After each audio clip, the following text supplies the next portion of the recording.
Chapter 31. Small courtyard, pavilion. Stone table, guqin. White dress, woman. The woman was playing the guqin. The clear and smooth sound of the guqin was like a flowing stream, refreshing the heart. A cool breeze blew past, bringing with it the fragrance of osmanthus flowers. Her slender and fair fingers plucked the strings. As her fingers danced, whose heartstrings did the shang string vibrate? Creak. The door in the distance was slowly pushed open. In an instant, her white dress fluttered and the sound of the guqin surged. It was as if it was complimenting the waterfall on the cliff, echoing for a long time. But then, her movements suddenly slowed down. The sound of the guqin also became quiet and elegant, with a faint sadness, just like the osmanthus fragrance. A series of light footsteps sounded. The woman did not look up and the person walked to her side. "Sister, you're in a good mood." The person was a beautiful woman in a light yellow dress. Although she did not wear any makeup, her face was exquisite and impeccable. The woman in white stopped and looked up with a faint smile. "Qing, why are you here?" "I haven't come to visit you in a long time, so I brought you some good news today." "Good news?" "That person is back. He's looking for you everywhere. A few days ago, you even made a big news." "Do you want to know?" The woman in white was stunned for a moment, but she immediately came back to her senses. She lowered her head and quickly said, "Don't say any more. I don't want to hear it." From her tone, she seemed to be unhappy. The woman in the yellow dress called Qing was stunned when she saw this. She did not expect such a reaction. Therefore, she bowed slightly and carefully asked, "Sister, don't you miss him?" "Miss him? I gave everything to him, but he let me down.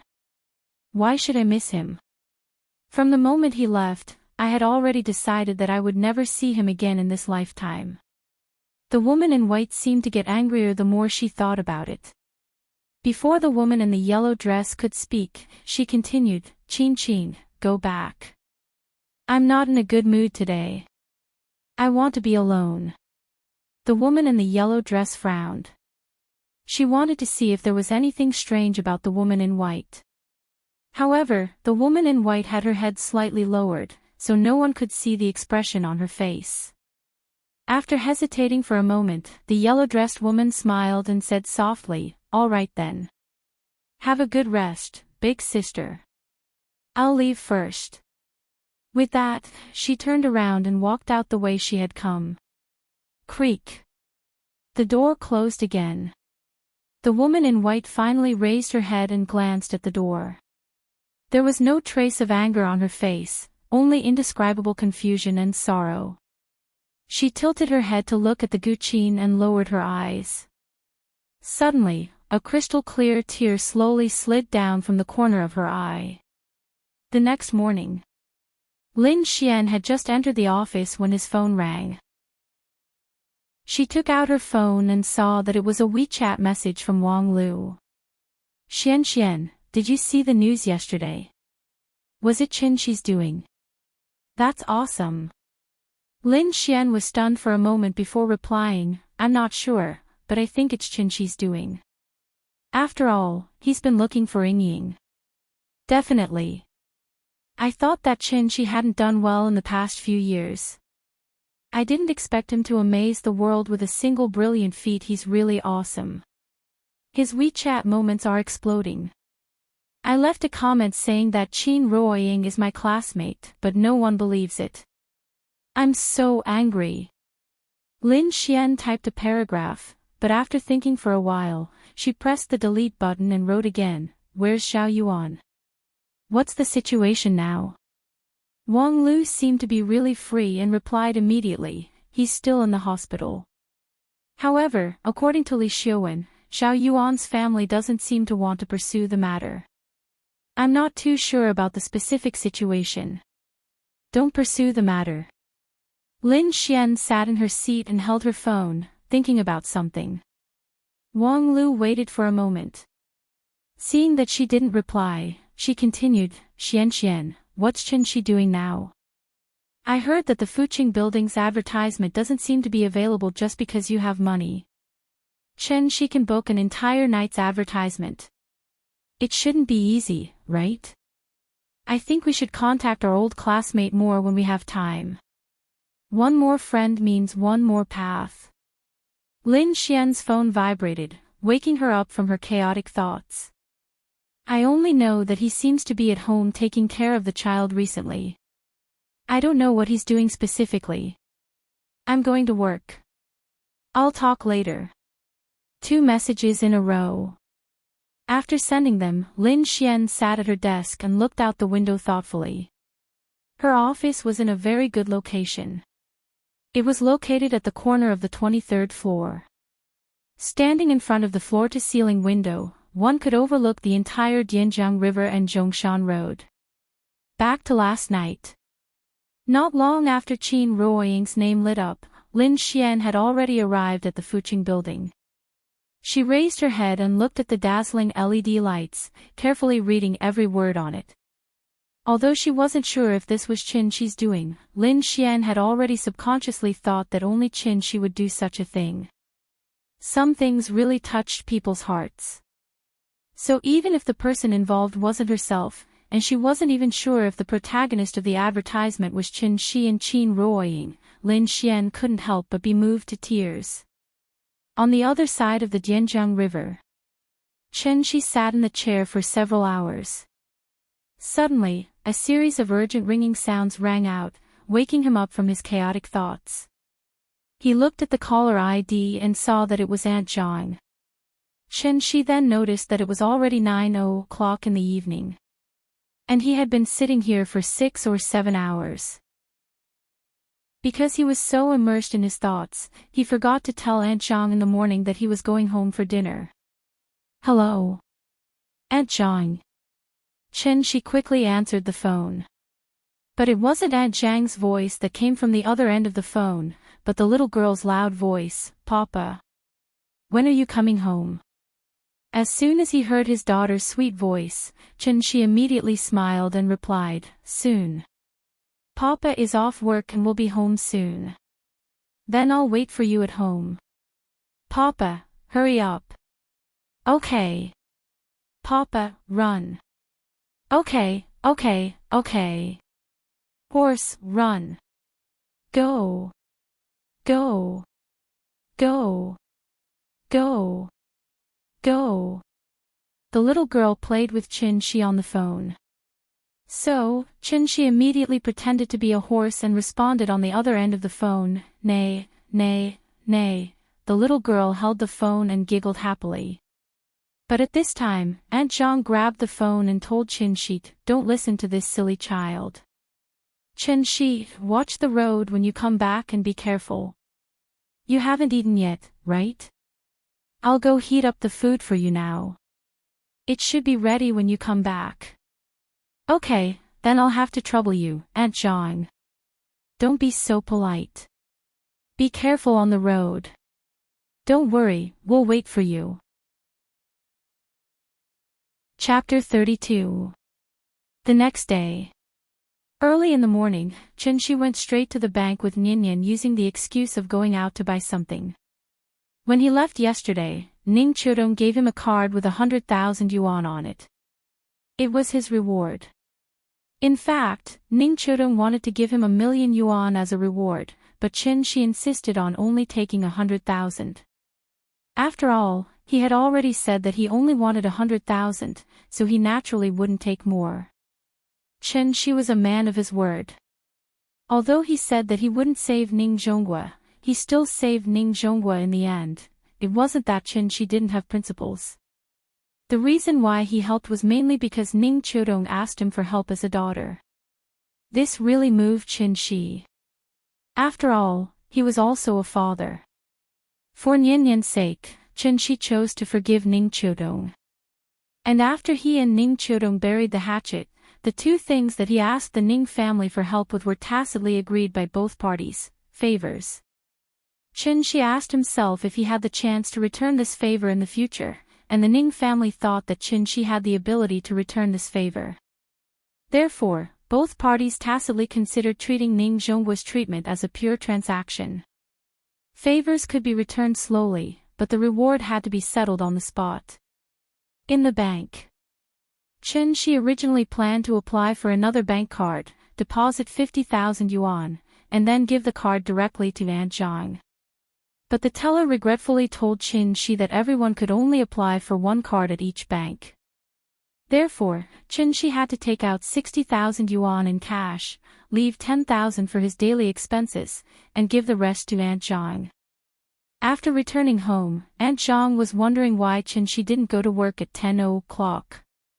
Thus, Qin Shi spoke her thoughts at the right time. Aunt Zhang, I got in touch with an old classmate yesterday. He borrowed 100,000 yuan from me when he started his business, so now he's returning it to me with interest. Here's 50,000, take it first. Looking at the thick stack of cash in Qin Shi's hands, Aunt Zhang was shocked. She quickly pushed Qin Shi's hand away and said anxiously, "What are you talking about? You have so much money, why don't you just put it in the bank and show it off? I don't need that much money. Quickly save it back and don't lose it." When he was withdrawing the money, Qin Shi had already guessed Aunt Zhang's reaction. He also knew that the difficulty of handing the money to Aunt Zhang was no less than a fierce battle, so he immediately tried to reason with Aunt Zhang. To be honest, this kind of behavior because of money made Qin Shi feel very awkward, but he had to do it. After all, Aunt Zhang had done a lot for Qin Shi's family over the years without asking for anything in return. If he wanted to give Auntie Zhang money now, Auntie Zhang would definitely not accept it. One side wanted to give, while the other side refused. Naturally, there would be a lot of pushing and giving. After more than 10 minutes of pushing and giving, no matter what Auntie Zhang said, she still couldn't persuade Qin Shi. In the end, even the little girl heard the noise and ran in, shouting for Grandma to accept the money. Aunt Zhang had no choice but to accept the 50,000 yuan and said helplessly, "Well, leave the 50,000 yuan with me first. When you need money, just let me know." "Okay, Auntie Zhang, don't worry. I still have 50,000 yuan here, don't worry. Since I'm back, I will naturally support this family and give Ninian a relatively good environment to grow up in." That's good, that's good." Auntie Zhang held the thick stack of money and felt a little emotional. After Auntie Zhang took the money back into the house, Qin Shi turned on the TV and put the little girl on the sofa to watch cartoons. He followed her to her room and said to her, "Oh right, Auntie Zhang, I quit the job." Hearing this, Auntie Zhang was shocked and quickly asked, "What's wrong? Aren't you doing well? I also think that it suits you. Why did you quit just like that?" "It's like this. Didn't you tell me some time ago that you would be going home to take care of your granddaughter after the new year? So I thought that I still have 50,000 yuan left, right? Then I might as well start a small business. It's easier to take care of the child this way." Speaking of this, Qin Shi looked at Auntie Zhang with some worry and quickly explained, "I'm not chasing you away. I just think that you haven't been home much for Ninian all these years, so your family must have some opinions. You've done too much for me and Ying. Since I'm back, I shouldn't continue to owe you. I have to find a way to slowly repay your kindness." Hearing this, Auntie Zhang couldn't help but sigh and said worriedly, "Yes, I haven't been home for a long time. My granddaughter is more than a year old, and my son calls me every day, insisting that I go back to help them take care of the child. Then you should go back. I'll bring the child to visit you often in the future." After hearing Qin Shi's words, Auntie Zhang nodded, but immediately shook her head and said, "I'm just a little worried." She looked at Qin Shi and said earnestly, "Qin Shi, you're not young anymore. You're a man. You can't be cooped up at home every day to take care of the child, right? How could this be allowed to go out? Ying is really too much. You've been gone for 5 years, and if she's gone, I'll probably be gone for 5 years too. How can parents be like you two?" She couldn't help but smile bitterly. Auntie Zhang thought about it and continued, "Then how about this? I'll stay for a few more days. In these few days, you'll be in charge of buying groceries, cooking, and washing clothes. Just treat it as a pre-job inspection, so I won't have to worry." "Okay. I'll show you my cooking skills later." The light rain slanted, and the wind blew in the morning chill. The light smoke was scattered, and the willows were beautiful on the clear beach. Entering the clear waters of the Huai River, the clear waters were slow. Snowy foam floats in the noon cup, and polygonum wormwood shoots are tested in the spring plate. The taste of the human world is clear joy. Lunch was cooked by Shi. She cooked 3 side dishes and a tomato egg soup. To be honest, it was very ordinary, at least far worse than Auntie Zhang's. However, it was the first time for the little fellow to eat the food cooked by Papa. She held her small bowl, waved her small spoon, and shouted, "Papa's food is delicious." As she spoke, she also ate several mouthfuls of egg soup rice in succession, which really gave Shi face. However, Shi was a little dissatisfied with his cooking skills, which didn't meet his expectations at all. But after thinking about it, it was still acceptable. After all, he hadn't cooked for hundreds of years, so he was really a little rusty. Now he could make something neither salty nor bland, which was actually very good. After lunch, Auntie Zhang finally didn't stop Shi from entering the kitchen this time. Instead, she held the little fellow and happily watched TV.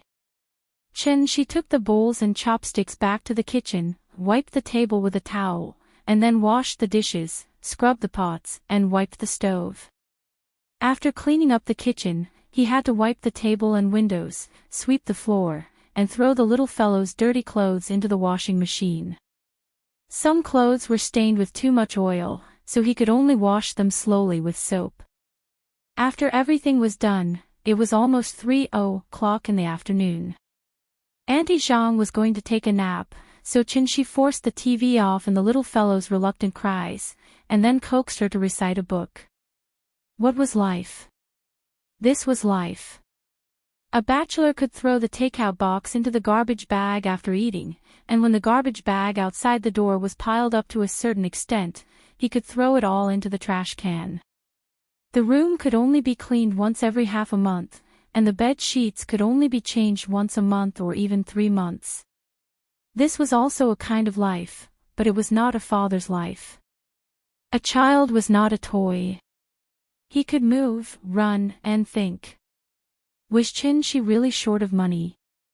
Even if Auntie Zhang left, how much could he spend to hire a nanny? Money could solve many problems, but there was no way to buy a really good growth environment for the child. Since Ying was not here, then he had to take on the role of a father and a mother at the same time. He had to do his duty and let his daughter grow up happily. This was the only requirement Shi had for himself now. Chapter 33. During lunch in the afternoon, Shi and Aunt Zhang talked about Nianyan's kindergarten in detail. He really didn't understand why other children didn't like to go to kindergarten, but his child was clamoring to go to kindergarten all day long. In order to respect the little girl's decision and to let Aunt Zhang go home without worry, Shi went out after dinner and prepared to inspect the nearby kindergartens. There was only one public kindergarten near Kangju community. Although Nianyan was a local, Aunt Zhang didn't want to send her there before, so she missed the registration time. In addition, there were very few places for public kindergartens. Even if Nianyan signed up, she probably wouldn't get a place in the end. Therefore, Shi now had only one choice left, and that was to send Nianyan to a private kindergarten. Private kindergartens were not as expensive as public kindergartens. Not only were the tuition fees expensive, but there were also often news of teachers abusing children. At the thought of this, Shi felt a little uncomfortable. He really didn't dare to imagine what he would do if Nianyan was abused in kindergarten. At the thought of abuse, he couldn't help but think of several Korean movies he had watched, such as Suwon, Don't Cry, The Furnace, and so on. He couldn't get over it after watching it. Thinking of Suwon's cute and sensible appearance, he felt that Nyan would be as beautiful and cute as Suwon when she was 2 years old. Chen Shi's thoughts drifted further and further away, but when he thought of some scenes in the movie, he suddenly became a little angry and couldn't help but burst out cursing, "Damn it! I almost forgot. I must prepare some protective measures for Nyan when I go back later." Perhaps this was the mood of every father. This was especially true for the girl's father. They would always involuntarily let their imaginations run wild, imagining all kinds of possible scenarios. Daughters were their father's little angels, the cutest existence in the world. Chen Shi would never allow anyone to hurt Nyan. Absolutely not. Times were always improving. Chen Shi remembered that he didn't attend kindergarten when he was young. He spent his days in the mountains with his friends using wooden sticks wrapped in spider webs to catch cicadas and crickets. Sometimes, he would bathe in the river and steal corn and potatoes from the neighbor's house to roast. At that time, people were very rough. They were not as particular as they were now. Even kindergartens had started to teach bilingual. Some wealthy families had even begun to consider whether to choose the IB or AP courses at this time. Their children had not even said whether they wanted to go abroad, but their parents had already stipulated that they had to study abroad when they grew up. Recently, the country had also opened up the two-child policy, which had led to the kindergarten market becoming a sea of blue. Countless educational institutions had sprung up like bamboo shoots after a spring rain, from low-end kindergartens in small communities to famous overseas schools with hundreds of years of history. There were all kinds of choices. He found an internet cafe and checked online for a while. Finally, he chose a private kindergarten that was not too far away from Gongju District. The overall condition of this kindergarten was not bad, and its reputation was also good. The miscellaneous expenses added up to about 3,000 yuan a month. There were two main reasons why Chen Shi did not consider the aristocratic kindergarten that cost 200,000 yuan a year. First, the registration time was missed. Such aristocratic kindergartens generally had to be registered a year in advance before they could enter the waiting list. After they were in line, they had to go through an interview before they could study. The whole process was very troublesome. Second, Chen Shi estimated that Nyan would not be willing to stay in the kindergarten for too long. After a few days of careful research, he found that he suspected that Nyan was very interested in the world of other children because Aunt Zhang had not taken her out to play since she was a child. Therefore, Chen Shi planned to let Nyan try it first. If the little girl liked it, he would let her study in the best one through his connections. If she didn't like it, he would bring her back. Anyway, Chen Shi did not have any hobbies. Now, taking care of his daughter had become his biggest hobby. After choosing the school, Chen Shi went back and told the little girl. She immediately clapped her hands happily. "I want to go to kindergarten, I want to go to kindergarten." Perhaps because she was too excited, the little girl made a fuss until 10:30 tonight. Then, under the double coercion of Chen Shi and Aunt Zhang, she had to lie on the bed obediently. Early the next morning, Aunt Zhang changed the little girl into a new white dress. The little girl put on the new clothes and tied 2 ponytails. For the first time, she did not want Chen Shi to carry her. Instead, she ran out of the door by herself. The kindergarten was not far away. It only took about 10 minutes to walk from Gongju District. After explaining the situation to the security guard, Chen Shi carried Nyan directly to the principal's office. After the principal knew that Nyan was going to be a transfer student, he immediately became very enthusiastic. However, the implication was that Chen Shi had to pay an additional school building fee. Chen Shi also had a general understanding of these things in private kindergartens, so he did not talk nonsense with him. He directly swiped his card and paid a series of fees for this semester's management fee, school building fee, food fee, and a series of other expenses.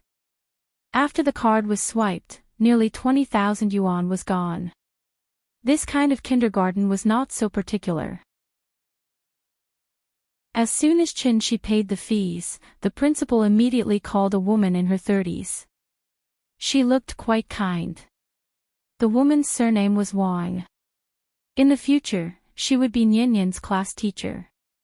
Teacher Wang took the father and daughter to the outside of the classroom. However, when Nian-Nian saw more than 20 children about her age sitting inside, she suddenly felt a little timid. She was obviously very excited just now, but now, like a frosted eggplant, she shrank into Chin-shi's arms. "Papa, I don't want to come to kindergarten." Seeing this, Chin-shi suddenly did not know whether to laugh or cry. Silly children were still afraid of strangers. However, at this time, even if Chin-shi doted on the little fellow, at this moment, he could no longer do as she wished. People had to go through this process. Since the child was here, she should go in. He must not let her develop the habit of backing out. "Nian-Nian, be good. You see so many children inside. If you go in with Teacher Wang, everyone will play with you." "No, I'm scared." The little fellow's mouth twitched. It seemed that she was about to cry. Chen-shi had no choice but to look at Teacher Wang. Teacher Wang had seen this kind of situation for a long time. The children in this class would cry for most of the day when they came every day. In fact, Nian-Nian's situation was considered good. "Nian-Nian, be good. Come, I will take you in. Don't be afraid. You will all be friends in the future." Teacher Wang motioned to Chin-shi to give Nian-Nian to her. Chin-shi wanted to hand Nian-Nian over, but the little fellow held his neck tightly and cried loudly, "Papa, don't go, Papa, don't go. Nian-Nian, don't be afraid. Papa won't go. He will wait for you outside. Go in and play with the other children, okay?" Teacher Wang wanted to take the little fellow, but the little fellow hung on Chin-shi and refused to come down no matter what she said. She buried her head in Chin-shi's shoulder and didn't say anything. She just cried. Seeing this, Teacher Wang motioned to Chin-shi to comfort her, so Chin-shi quickly said, "Papa won't go. I will wait for you at the door. Nian-Nian, you have to listen to me and learn to respect me, okay?" "Okay, Nian-Nian, don't cry. You won't look good if you cry too much. Look, the other children are laughing at you. Don't worry, Papa won't go. Papa will wait for you here. When you finish school, Papa will take you home for dinner. If you cry again, Papa will go back and tell Grandma that Nian-Nian went to kindergarten to cry today and was laughed at by the other children. Nian-Nian, good girl, don't cry, don't cry." After coaxing for a long time, the little fellow reluctantly got down from her father's shoulder. Seeing this, Teacher Wang decisively coaxed and pulled the little fellow into the classroom. After Nian-Nian went in, Chin-shi didn't leave. Instead, he stood in the corridor and quietly looked at the little fellow in the room. The little fellow sat alone on the small bench. Her movements were a little stiff, but the children next to her were quite friendly to her. After seeing a new student, they surrounded the new student to comfort her under the teacher's instructions. The little fellow adapted for a while. After several times she looked back and saw that Chin-shi was still at the door. She finally felt relieved and slowly played with the other children. Chin-shi stood outside the door for a long time. Finally, a teacher couldn't help but remind him that parents shouldn't stay in the park. After that, Chin-shi had to walk out of the kindergarten. In fact, not to mention the little fellow, even he, as a father, was reluctant to leave.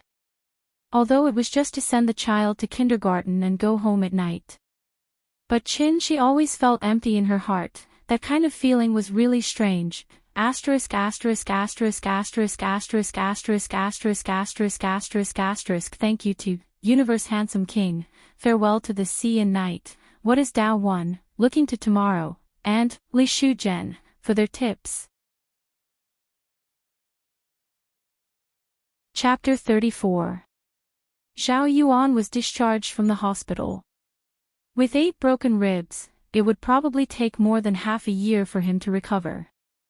However, he was lucky that the broken ribs did not penetrate his internal organs. Otherwise, he would have died on the spot. In short, he was lucky to have kept his life. The doctor performed thoracic fixation on him and he could be discharged from the hospital to recuperate at home. It would take more than half a year for his bones to regrow, so the doctor advised him not to do any strenuous exercise during this time. After returning home, Xiao Yuan tried out the new wheelchair his mother bought for him. Although his leg was not injured and there would not be any major problems with his daily activities, his mother was very worried. She was afraid that her son would move around and affect the internal fixation in his body, so she simply bought him a wheelchair. When he heard that it was his father who asked his mother not to pursue the matter, Xiao Yuan did not have much of a reaction on his face. His mother looked at him worriedly, then said with a frown, "Yuan heir, what is the background of the guy who injured you?" Background? Xiao Yuan sneered. His expression seemed calm, but there was an imperceptible glint in his eyes.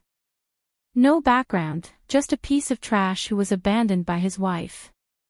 Now he stays at home all day to take care of the child. Speaking of this, Xiao Yuan couldn't help but touch his chest. Then, he chuckled and said, "But from this kick, I'm afraid I really underestimated him. No background. That shouldn't be. Why would President Ning of Zhonghai Ocean Group vouch for him?"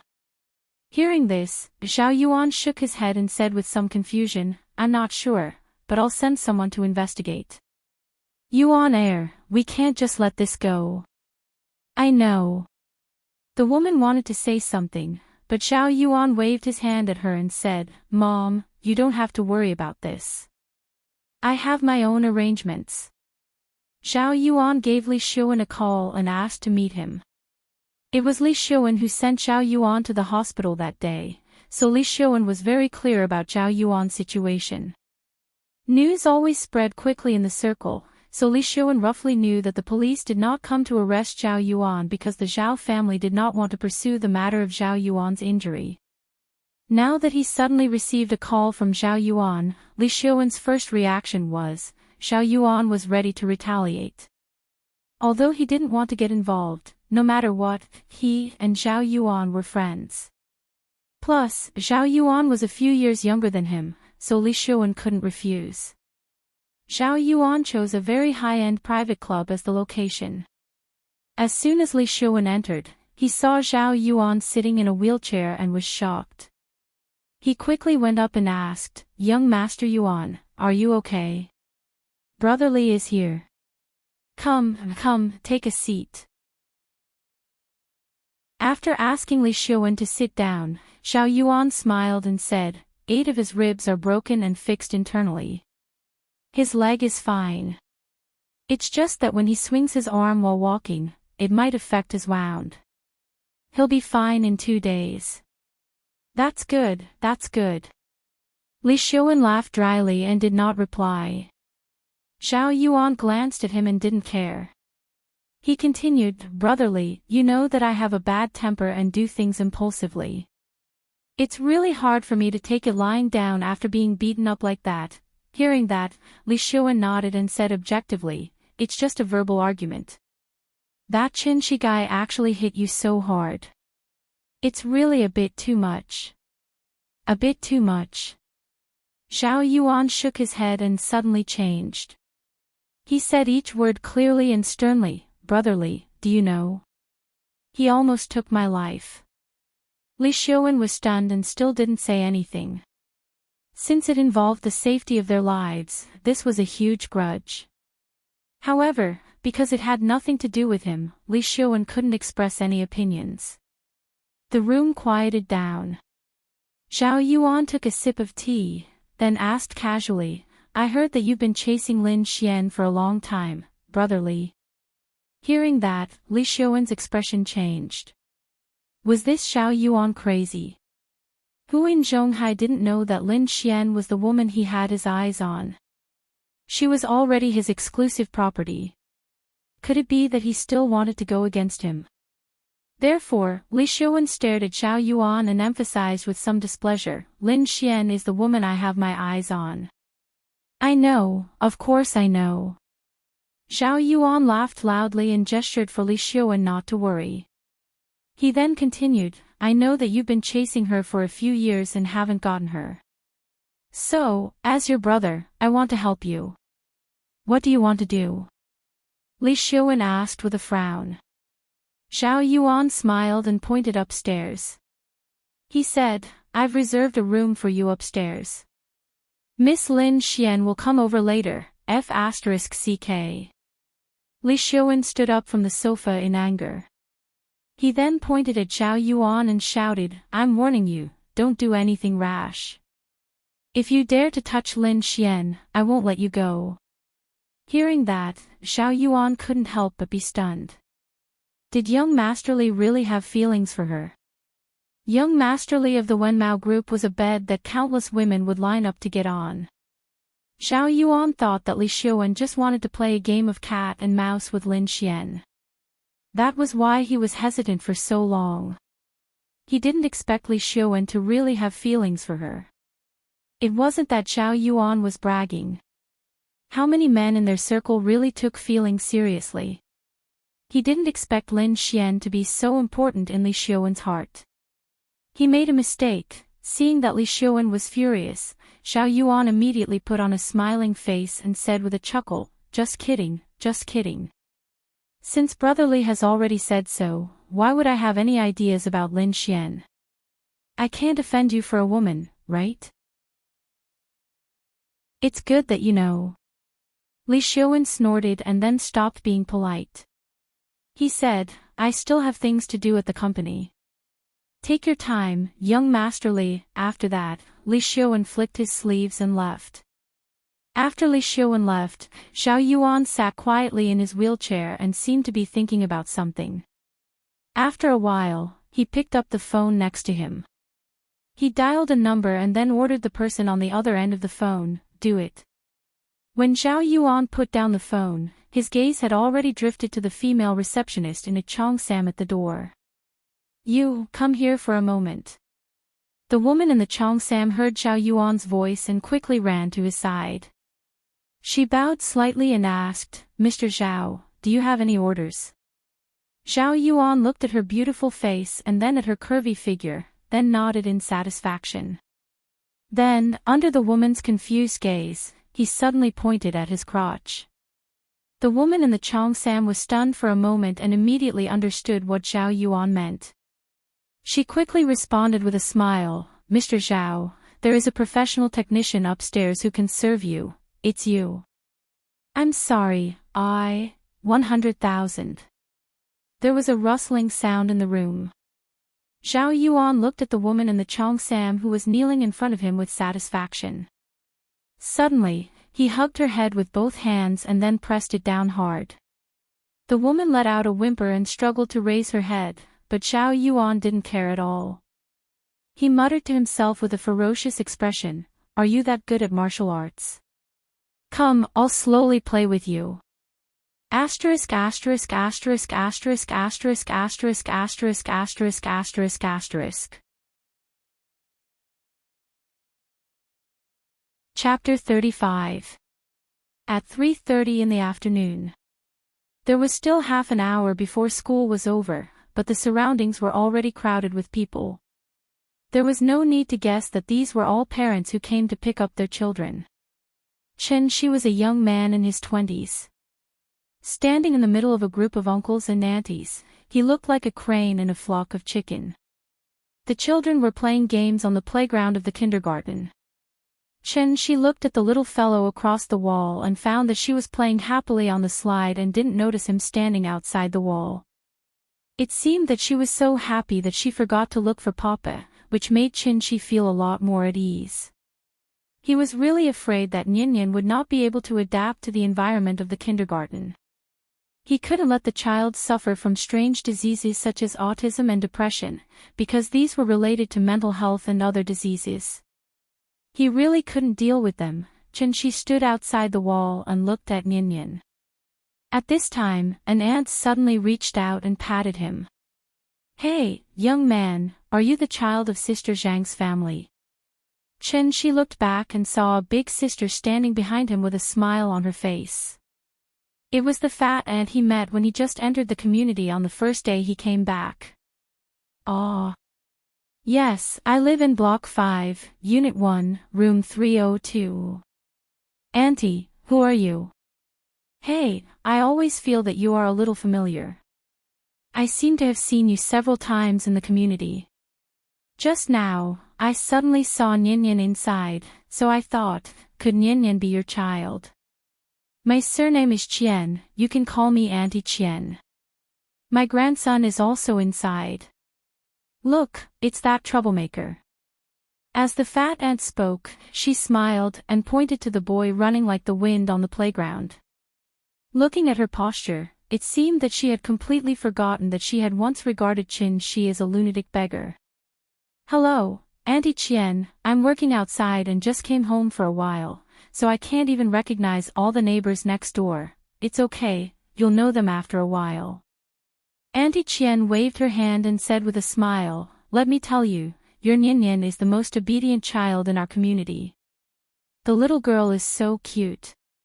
Our Ping likes to play with her the most. Really? Hee hee. Chen Shi smiled politely. Perhaps it was because he was not used to dealing with uncles and aunties, so he did not know what to say now. He could only laugh and listen to Auntie Qian's nagging. That's a must. Last time, I teased that silly boy of mine, saying that when he grows up, I'll marry Nian to him. Sigh, you didn't see it. At that time, that silly kid's face was as red as a monkey's butt. He was so embarrassed that he could die. Really? Of course. You don't say, the 4 or 5-year-old children these days are much smarter than we were back then. They're only a little older, and they can already tell who's good-looking and who's not. Many children in the neighborhood like to play with Nian. However, Big Sister Zhang was the only one who took care of the children in the past, so she didn't have much time to take Nian out to play. Since you're back, you should bring Nian out more often in the future. Hearing this, Chen Shi still nodded with a smile on his face, but he suddenly had some vigilance in his heart. Martinson believed that children around the age of 3 would have the consciousness and behavior of love towards the opposite sex. Children have a strong thirst for knowledge, and they are very concerned about everything, including the human organs. Sometimes it's a person, sometimes it's between partners of the opposite sex, or they let each other see the X organ, or touch it with their hands. The forms of expression are mostly games such as imitating the doctor, lifting the skirt, fake marriage, playing house, and so on. According to a survey of 290 children by the Nagoya Youth Association in 1970, 201 of them did the action of lifting the skirt, and 70% of the children stopped lifting the skirt under the eyes of adults, 167 peeked into the toilet, 164 peeked from under the skirt, and 108 played with the X organ. It can be seen that this is a common behavior among children, and it's impossible to effectively avoid it. Thinking of this, Chen Shi faintly felt a little uncomfortable. Dare to have ideas about my daughter? No, I have to find an opportunity to popularize Nian with the knowledge of sex education, human sexual psychology, its development and the formation of gender roles have a certain law. Generally, if it is allowed to develop naturally, the result is often normal, but if some incorrect education methods are imposed on the child, it is very likely to lead to a deformed result. Especially for children between 3 and 5 years old, through sex education, the child's sex should be recognized by society and individuals in the sense of sociology of sex and psychology. If the child is found to have an incorrect performance in sex, it should be calmly and patiently corrected, and naturally guided, and should not be scolded or intimidated. For example, seeing a child playing with the X organ, some mothers will angrily stop them. Don't move. Dirty. Don't touch this place. It's so embarrassing. Don't touch it in the future. Or forcibly pull it away, or even give a beating. In fact, this can easily affect the child from childhood to form a misconception: X organ is dirty, can't be seen, and can't be touched. Therefore, all activities related to X must be suppressed, or else they will be punished. Children are in this relatively closed or conservative environment for a long time, and their sexual needs will be visibly or invisibly suppressed. If it is serious, it will even lead to physical and mental disorders or diseases. Therefore, to let nature take its course and guide correctly is the only effective and correct way. Perhaps it was because of the mischievous traditional ideas. After chatting with Aunt Chen, Chen-Chi's mood was very complicated. After all, Nian-Nian was a girl, so as a father, he always felt that his daughter was at a disadvantage, although Chen-Chi also understood that it was a child's mischief, and it was more of their nature and instinct as human beings. He still felt a little unhappy, very unhappy, very unhappy. At 4 o'clock in the afternoon, the kindergarten was over. Chen-Chi squeezed to the school gate, and the little girl saw Chen-Chi in the crowd at a glance. She shouted "Papa" and wanted to get out of the iron gate, but she was stopped by Teacher Wang in time. The children in the kindergarten were not picked up by just anyone. When Teacher Wang saw Chen-Chi, she held Nian-Nian's hand and led the little girl out of the school gate. "Papa." As soon as the little girl stepped through the iron gate, she threw herself on Chen-Chi's lap, and then hugged Chen-Chi's thigh, raised her little head and said sweetly, "Papa, I miss you so much." "Good girl, Muo." Chen-Chi laughed and picked up the little girl, then held her and said to Teacher Wang, "Say goodbye to your teacher." "Goodbye, teacher." The little girl waved her little hand hard, and it seemed that she had a good impression of Teacher Wang. Teacher Wang and Chen-Chi said a few polite words, and then praised the little girl for being very sensible, and then she was busy sending another child off. Chen-Chi walked on the road with Nian-Nian in his arms, and the little girl excitedly told him what she had experienced today. "Nian-Nian, do you like kindergarten?" "Yes." Hearing this, the little girl immediately nodded heavily. She had always played alone, so she was naturally happy to suddenly have so many friends of the same age. "Then Papa will bring you tomorrow, okay?" "Okay." "Good girl." Chen-Chi touched her little face, wondering in her heart when the little girl would say that she didn't want to go to kindergarten. Chapter 36. The next day. Chen-Chi thought that the little fellow's enthusiasm for kindergarten would decline a little. But he didn't expect that just after they had breakfast and Chen-Chi didn't even have time to clean up the dishes, the little fellow had already shouted that she wanted to go to class. Then she pulled Chen-Chi out. "Papa, let's go. I'm going to class. The teacher said that I can't be late for class. If I'm late, I'm not a good child." Seeing this, Aunt Zhang hurriedly asked Chen-Chi to put the dishes there and said with a smile, "The little thing likes kindergarten so much. You can take her there. I'll clean it up later." Maybe because she was used to going out during the day and coming home at night, the little fellow was not so clingy to Aunt Zhang now. Seeing Chen-Chi wipe his hands and come to the door to change shoes, the little fellow couldn't wait to open the door and then ran outside, waving to Aunt Zhang and shouting, "Goodbye, Grandma. Good girl, go, go. You have to listen to the teacher at school, okay?" "I know." The little fellow opened her mouth and was so happy that flowers bloomed on her face. After going out, Chen-Chi wondered what happened to the little fellow today. It seemed that she was more excited than yesterday, so he asked, "Nian-Nian, is kindergarten fun? Why are you so happy?" Hearing this, the little fellow immediately raised her little face and said happily, "The teacher said that she would teach us to draw today." "Oh, you know how to draw?" "I can't draw."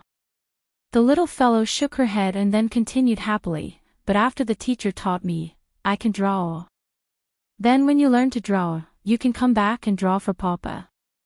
"Yes. I want to draw Papa, Grandma, and Mama." The little fellow nodded heavily and then held Chen-Chi's head. Her voice was like glutinous rice, sticky and sweet as she said with a smile, "The teacher said that the first place can get a little red flower. I want a little red flower. Then Nyan Nyan, you have to work hard and try to get a little red flower. Then Papa will paste it on the wall for you." Okay. The father and daughter chatted as they walked. After a while, they arrived at the kindergarten. The entrance of the kindergarten was already full of parents, as well as, there were countless crying children. There was a little boy who didn't want to go in, so he stayed on the ground and tugged at his mother's trousers.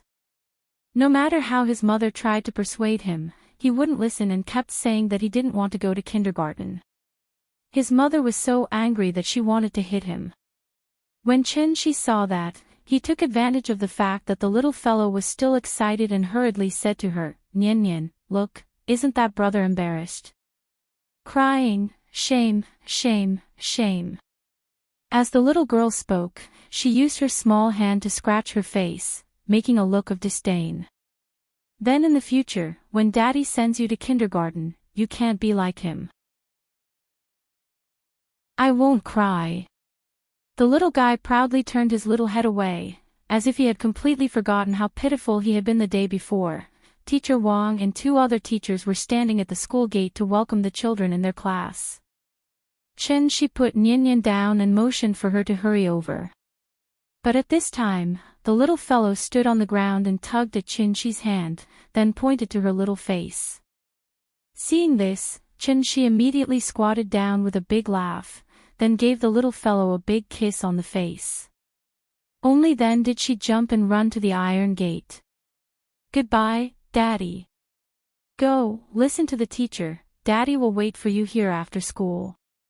After the little fellow went in, Chen-Shi went to the outside of the wall, ready to watch them finish their morning exercises before going back. However, after a while, his phone suddenly rang. Chen-Shi took out his phone and looked. It was Lin Xian calling. "Hello." Chen-Shi picked up the phone, but there was no sound from the other end. "Hello. Lin Xian." Chen-Shi shouted a few times, but there was no response. Just when he thought that Lin Xian had accidentally dialed the wrong number, he suddenly heard a man's deep voice on the other end of the phone. "Chen-Shi." Chen-Shi was stunned for a moment, then quickly asked, "Hello, who are you? Why are you calling me with Lin Xian's phone?" Hearing this, the person on the other end of the phone laughed and said with a bit of banter, "You forgot my voice so quickly?" Chen-Shi was stunned for a moment. After he came back to his senses, his face instantly turned ugly. "So," he asked coldly, "Zhao Yuan?" "Ha ha ha. It's me. Actually, I'm just calling to let you know that I'm safe. Where is Lin Xian?"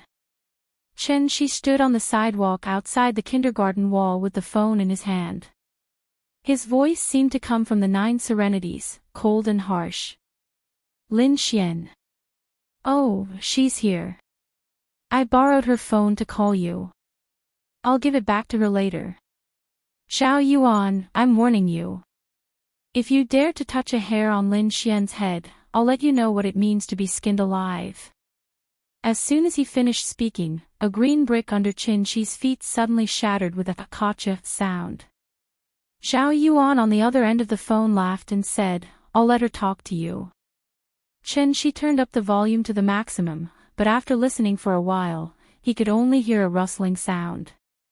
He couldn't hear anything at all from the other end of the phone. Slap.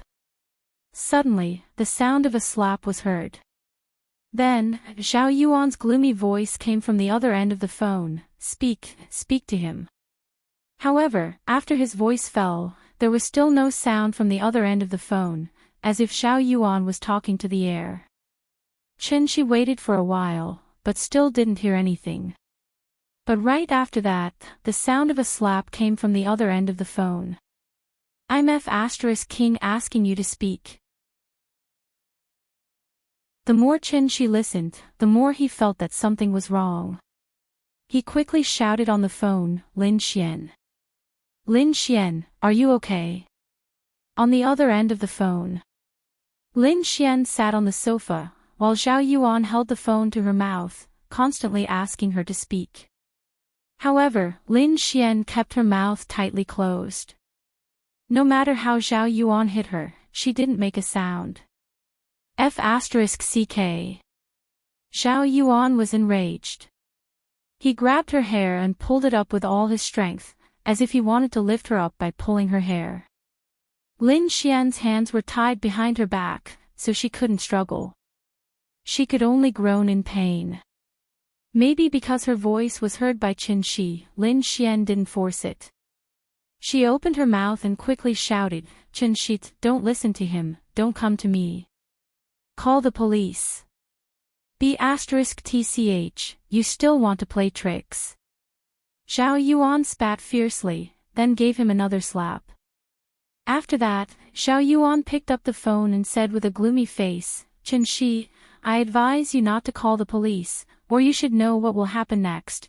Asterisk asterisk asterisk asterisk asterisk asterisk asterisk asterisk asterisk asterisk." Chapter 37. In the Economic Development Zone on the outskirts of Zhonghai. This was a rather famous unfinished building in the Economic Development Zone. The main body of the building had been repaired, but there was no time to build the outer wall. It was said that the owner of this building was from Hong Kong. He had originally planned to invest in building an electronic equipment processing factory here, but for some unknown reason, the factory was not built. The office building was only half finished when the Hong Kong owner had already run away. Because it had been desolate for too long, the factory walls had long been overgrown with weeds. The main body of the building had also become somewhat dilapidated due to the wind and sun over the years. It had to be said that Zhao Yuan had chosen a good place. Because of this rundown place, no one would come here except for models and internet celebrities who filmed outdoor blockbusters. It was really the best place to kill someone and dispose of a corpse. Zhao Yuan searched for a few days and did not find any news about Qin Shi, so he simply made up his mind and kidnapped Lin Xian, who had the closest relationship with Qin Shi. Zhao Yuan pondered that since he had already done it, he might as well go all the way and go all the way. That was why he had tested Li Xiuwen and wanted to use Lin Xian to do him a favor and try to drag Li Xiuwen down with him. However, what Zhao Yuan did not expect was that Lin Xian actually had some weight in Li Xiuwen's heart. He did not even want to eat the meat in his mouth and insisted on imitating someone else's pure love. While Zhao Yuan despised him in his heart, he silently adjusted his plan. Since Li Xiuwen was unwilling to participate, then he could not blame him for ruthlessly destroying the flower. If there was someone to blame, then blame Lin Xian for having such a bad friend like Qin Shi. Although Li Xiuwen had sternly warned Zhao Yuan not to touch Lin Xian. However, Zhao Yuan was not afraid of Li Xiuwen. Besides, as long as it was done neatly, who would know what had happened in this remote unfinished building? "Young Master Yuan, this woman is really tasty. I, Hu Lao San, have lived for so many years, but I have never played with such a high-quality product. I really want to try it." A man in his 30s or 40s stood behind Zhao Yuan and kept looking back at Lin Xian, who was tied to the chair. Lin Xian was not in a good state at the moment. His hair was messy and his face was bruised. It was obvious that he had suffered a lot. Her mouth was taped shut, and her hands and feet were tied tightly, so she could only sit on the chair and whimper and struggle. Lin Xian had already been captured by these people for 2 days. When she left for work yesterday morning, she was drugged and taken away by these people as soon as she arrived at the parking lot. When she woke up, she found that she had been taken to this strange place, and the mastermind behind her kidnapping was Zhao Yuan. Zhao Yuan had no enmity with her, so there was only one reason why he had kidnapped her here. After waking up, Lin Xian immediately thought of Qin Shi. She was originally very scared, but when she confirmed that Zhao Yuan had not captured Qin Shi, her heart suddenly relaxed. Lin Xian did not know what was wrong with her. She was clearly a clay bodhisattva crossing the river, but in this situation, she was actually concerned about the safety of others. The group of people in front of her didn't seem to be good people. The one in the lead was called Old Third Who, and he'd been constantly touching her. If it wasn't for Zhao Yuan stopping his actions in time, Lin Xian really didn't dare imagine what would have happened next. Hu Lao San, you can deal with her if you want, but you have to take care of business first. I have a habit. When I'm doing something serious, I have to do it wholeheartedly. Do you understand what I mean? I understand.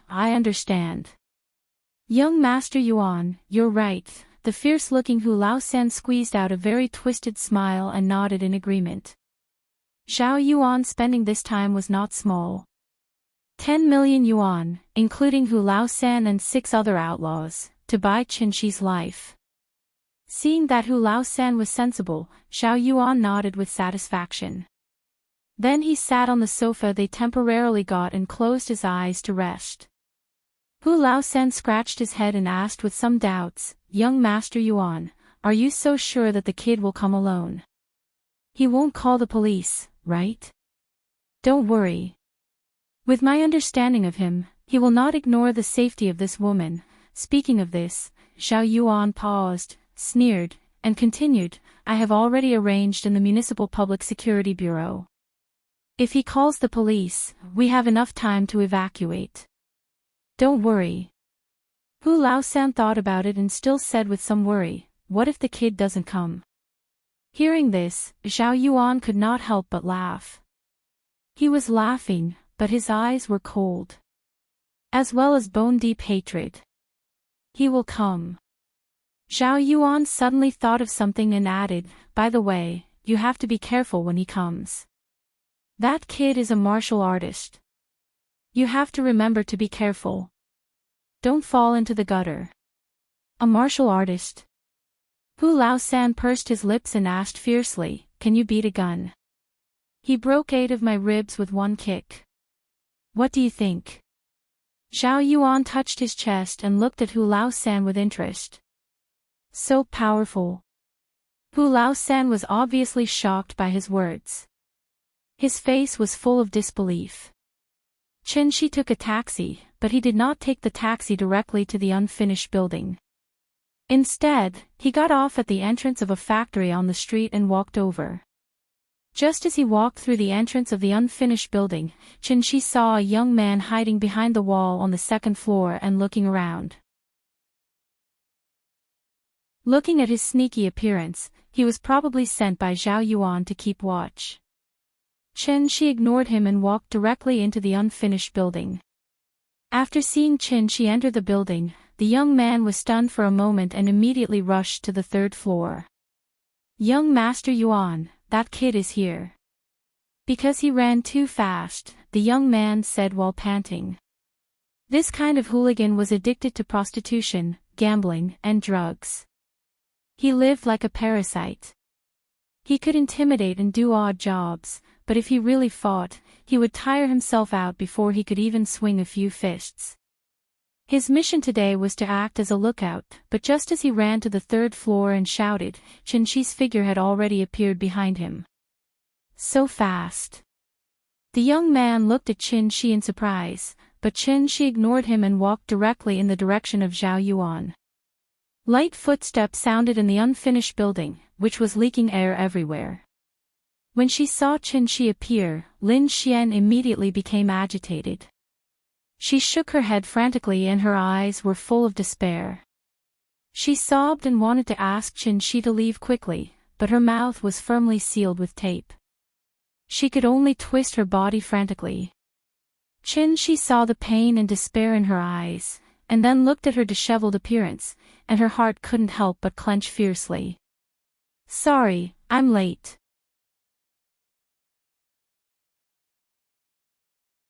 Chapter 38. On the empty floor, there were countless pieces of concrete scattered everywhere, as well as broken bricks and steel bars that had no place to pile up. Although it was noon, the unfinished building was still a little gloomy. From time to time, a cold wind would blow, giving people goosebumps. Qinxi's footsteps sounded softly on the floor. Although he was more than 20 meters away, he could still clearly hear Lin Xian sobbing. Lin Xian struggled with all her might, but she could only let out a series of woo-woo sounds in an attempt to chase away the figure that was walking towards her. Unfortunately, the tape was firmly stuck to her mouth, making it impossible for her to say anything. She wanted to say something but couldn't. Lin Xian was so anxious that tears fell from her eyes. Chen Shi actually came alone.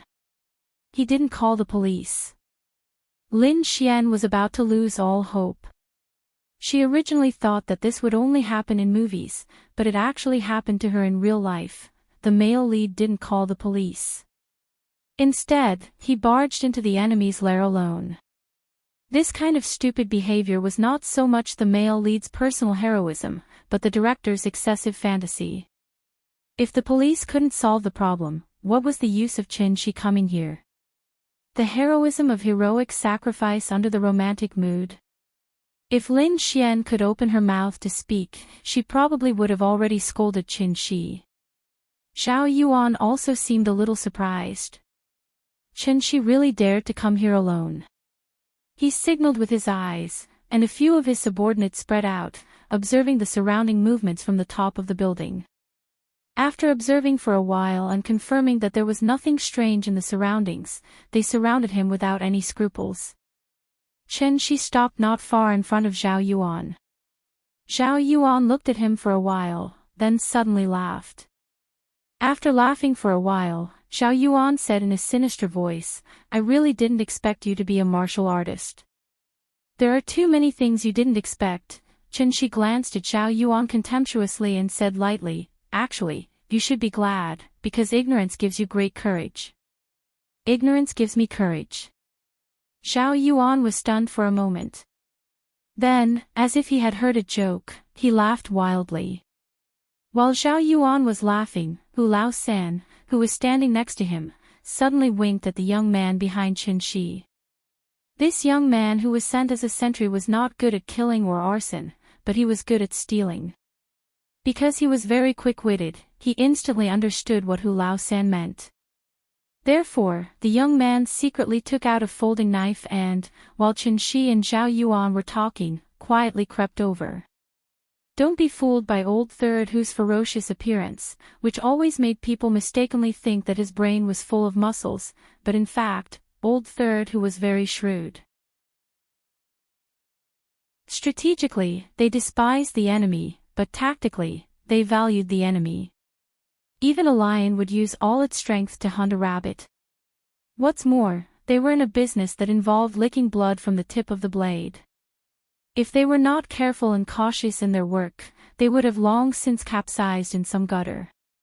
If this brat who dared to come alone wasn't really stupid, then he definitely had something to rely on. Hu Lao San had also dealt with some martial artists before, so he knew that these martial artists were not easy to deal with. While calmly looking at the young man behind Chen Shi, he quietly put his right hand on his waist. Lin Xian was sitting at the back of the crowd. She had already seen Hu Lao San and the others' waists bulge a little. It was a gun. She crazily shook her chair, shook her head and made a series of whimpering sounds. She just wanted to remind Chen Shi to run quickly. Unfortunately, Chen Shi was not moved at all. Then, Lin Xian saw the young man's action. He secretly crept behind Chen Shi with a knife. At that moment, Lin Xian's eyes were like a dam that had burst. Tears rushed out violently, blurring her vision in an instant. She wanted so much to remind Chen Shi, but she couldn't make any sound. So hateful. So hateful. Tears had already made her unable to see the things around her, but Lin Xian still tried her best to widen her eyes, wanting to signal Chen Shi to be careful behind him. But at that moment, she suddenly saw a trace of pity in Chen Shi's eyes. The eyes were the window to the soul. Through the eyes, one could have a keen insight into other people's minds. Lin Xian's eyes were filled with despair, but Chen Shi's eyes were filled with pity. Suddenly, Chen Shi's right hand moved slightly. Then, Lin Xian's chest tightened, and her vision turned black. She suddenly fainted. Before she fainted, she saw the shining knife in the young man's hand. Little Six was a little excited as he waved the dagger in his hand. As long as he stabbed the knife in, he would get 10 million yuan. Although he might get less than 1 million yuan out of the 10 million yuan, Little Six was already very satisfied. Hu Lao-san had brought them to do many big businesses over the years, but none of them were as easy as today's. Little Six was so excited that the hand holding the knife was trembling slightly. Fortunately, that person didn't notice anything strange about him. Little Six successfully found his way to the person's back. Then, he raised the dagger and stabbed upwards. Hu Lao-san had taught them that they should aim for the waist when stabbing, then stab diagonally from the bottom to the top. Because of this, the dagger could pierce through the bones and directly into the organs. They weren't street gangsters, but lawless maniacs who ran for their lives.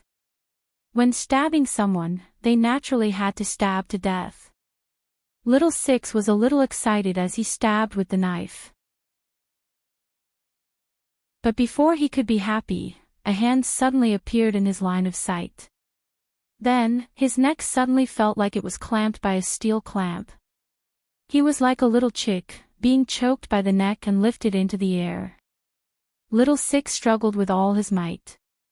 Because his neck was being choked, Little Six's face instantly turned red because of the rush of blood.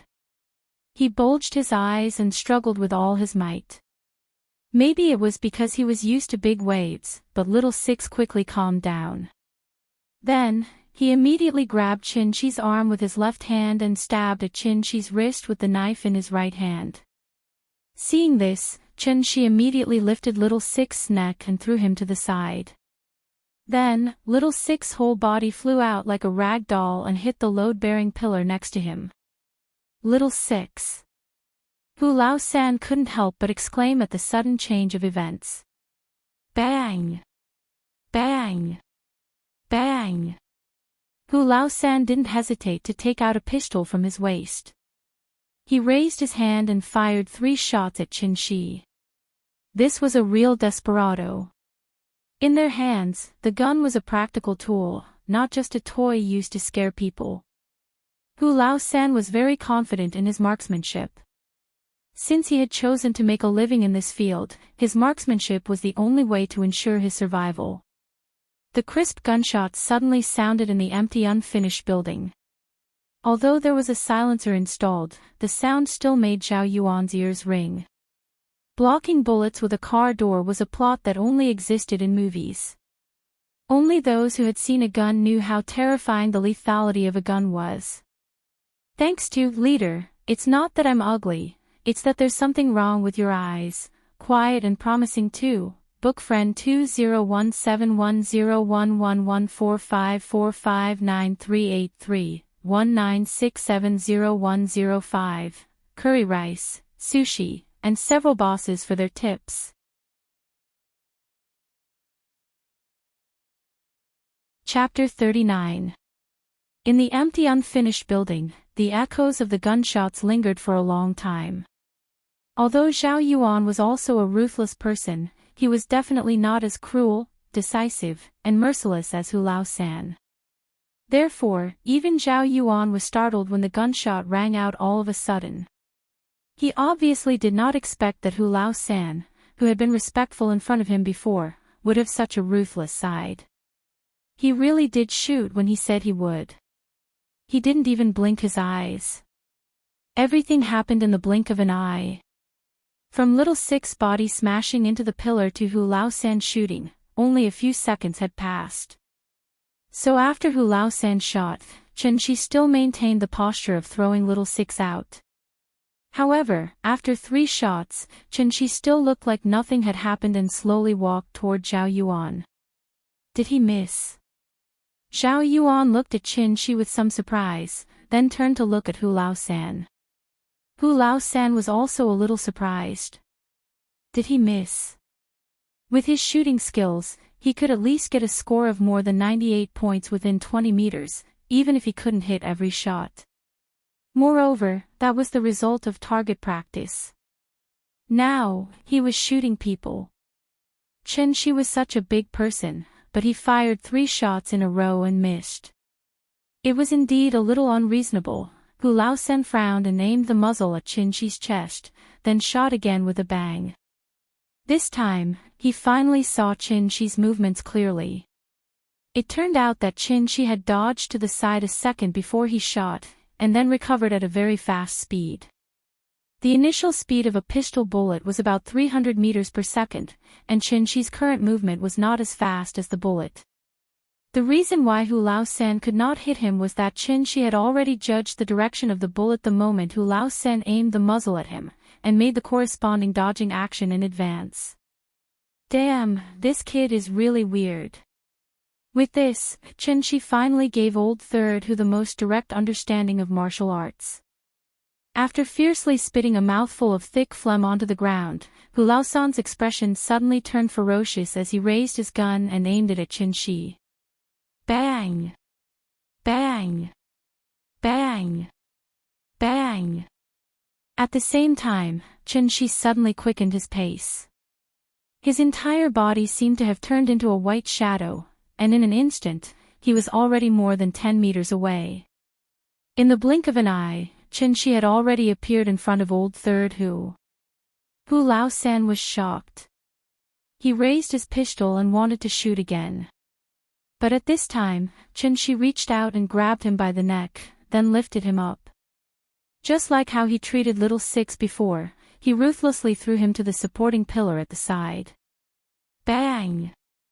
Hu Lao San's body heavily smashed against the load-bearing wall, and then slid down along with the wall to the ground, raising a huge cloud of dust.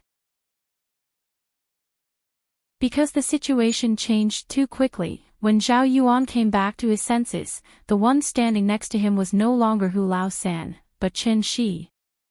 Zhao Yuan sat in the wheelchair, slightly raising his head and looking at Chen Shi. Chen Shi's eyes were very calm, without any emotion in them, as if he was looking at a dead person. At this moment, Zhao Yuan felt as if he had fallen into an ice cellar, which was exactly the same feeling as that night in Sally's restaurant. Damn, why are you still in a daze? Kill him for me. Shoot. All of you shoot. Zhao Yuan came back to his senses and hurriedly controlled the wheelchair to move back. Instinctively, he wanted to stay away from Chen Shi. After hearing his roar, the remaining 4 big men suddenly woke up and took out their pistols to aim at Chen Shi. At this time, Chen Shi moved again. He suddenly swung his arms to both sides, and 4 coins instantly flew out of his hands. Like accurately guided missiles, they accurately hit the middle of the 4 big men's foreheads. Poochie, after a few soft sounds. The 4 coins respectively went through the 4 big men's skulls, drawing a long blood flower in the air. They still maintained the posture of standing with guns, but the back of their heads was like a broken water pipe, with blood constantly spurting out. A few seconds later, the 4 big men's bodies fell straight to the ground. Dead? What happened in front of him was completely beyond Zhao Yuan's understanding. The 6 lawless fanatics that he found with 10 million yuan fell down just like that. How could it be? How could it be? Zhao Yuan's lips trembled slightly, and his face was completely like he had seen a ghost. He couldn't believe his eyes as he glanced at Old Third Hu lying on the ground. Then, he looked at the 4 big men lying motionless on the ground. Finally, when he saw that Chen Shi was still walking towards him, Zhao Yuan collapsed. He operated the wheelchair to move back at the fastest speed, and crazily roared, "Don't come over. Don't come over." He was not even afraid of guns, and could take people's lives with a light wave of his hand. Was he a human or a monster? Was it really so powerful to practice martial arts? Zhao Yuan sat in the wheelchair and kept moving back. Suddenly, his wheelchair got stuck on a piece of concrete. Zhao Yuan didn't react for a moment, and was still crazily pressing the back button of the wheelchair. The wheel was stuck in the crevice and kept spinning, causing him to fall to the ground with his back facing the sky as if he was a spring onion. This fall was not light, but after Zhao Yuan fell to the ground, he got up and wanted to run, regardless of the pain in his body. "Don't kill me, don't kill me," Xiao Yuan struggled to crawl forward, muttering to himself. Obviously, he was scared out of his wits by Chen Shi. Chen Shi looked at his back and didn't chase him, but said softly, "I said that ignorance gave you great courage. Now, do you understand?" After that, Chen Shi no longer looked at Xiao Yuan's ugly appearance, but turned to Lin Xian. Lin Xian was tied to the chair with her head tilted, and Chen Shi gently lifted her head. When he brushed Lin Xian's hair to the side and saw the bruises on her pretty face, Chen Shi couldn't help but feel a little guilty. It was all because of him that Lin Xian was brought this unexpected disaster. After a sigh, a ball of fluorescent flames suddenly emerged from Chen Shi's fingertip. He gently flicked his finger, and the ball of flames suddenly fluttered like a dandelion in the wind, slowly falling on Xiao Yuan's body. Then, Xiao Yuan's shrill scream echoed in the unfinished building. He said that he would let Xiao Yuan understand what it meant to skin him alive and pull out his tendons, and naturally, he wouldn't go back on his words. Although he didn't really want to skin Xiao Yuan alive and pull out his tendons. However, the pain caused by the direct burning of the soul was far less than that of skinning and pulling out his tendons. In the soaring fire, Chen Shi held Lin Xian by the waist and slowly walked out of the abandoned building. "Thank you to several bosses, can beat the shit out of you, Shao Jia Mei Song, Regretful Life, Funing Yang Shuo, and Liang, for their tips."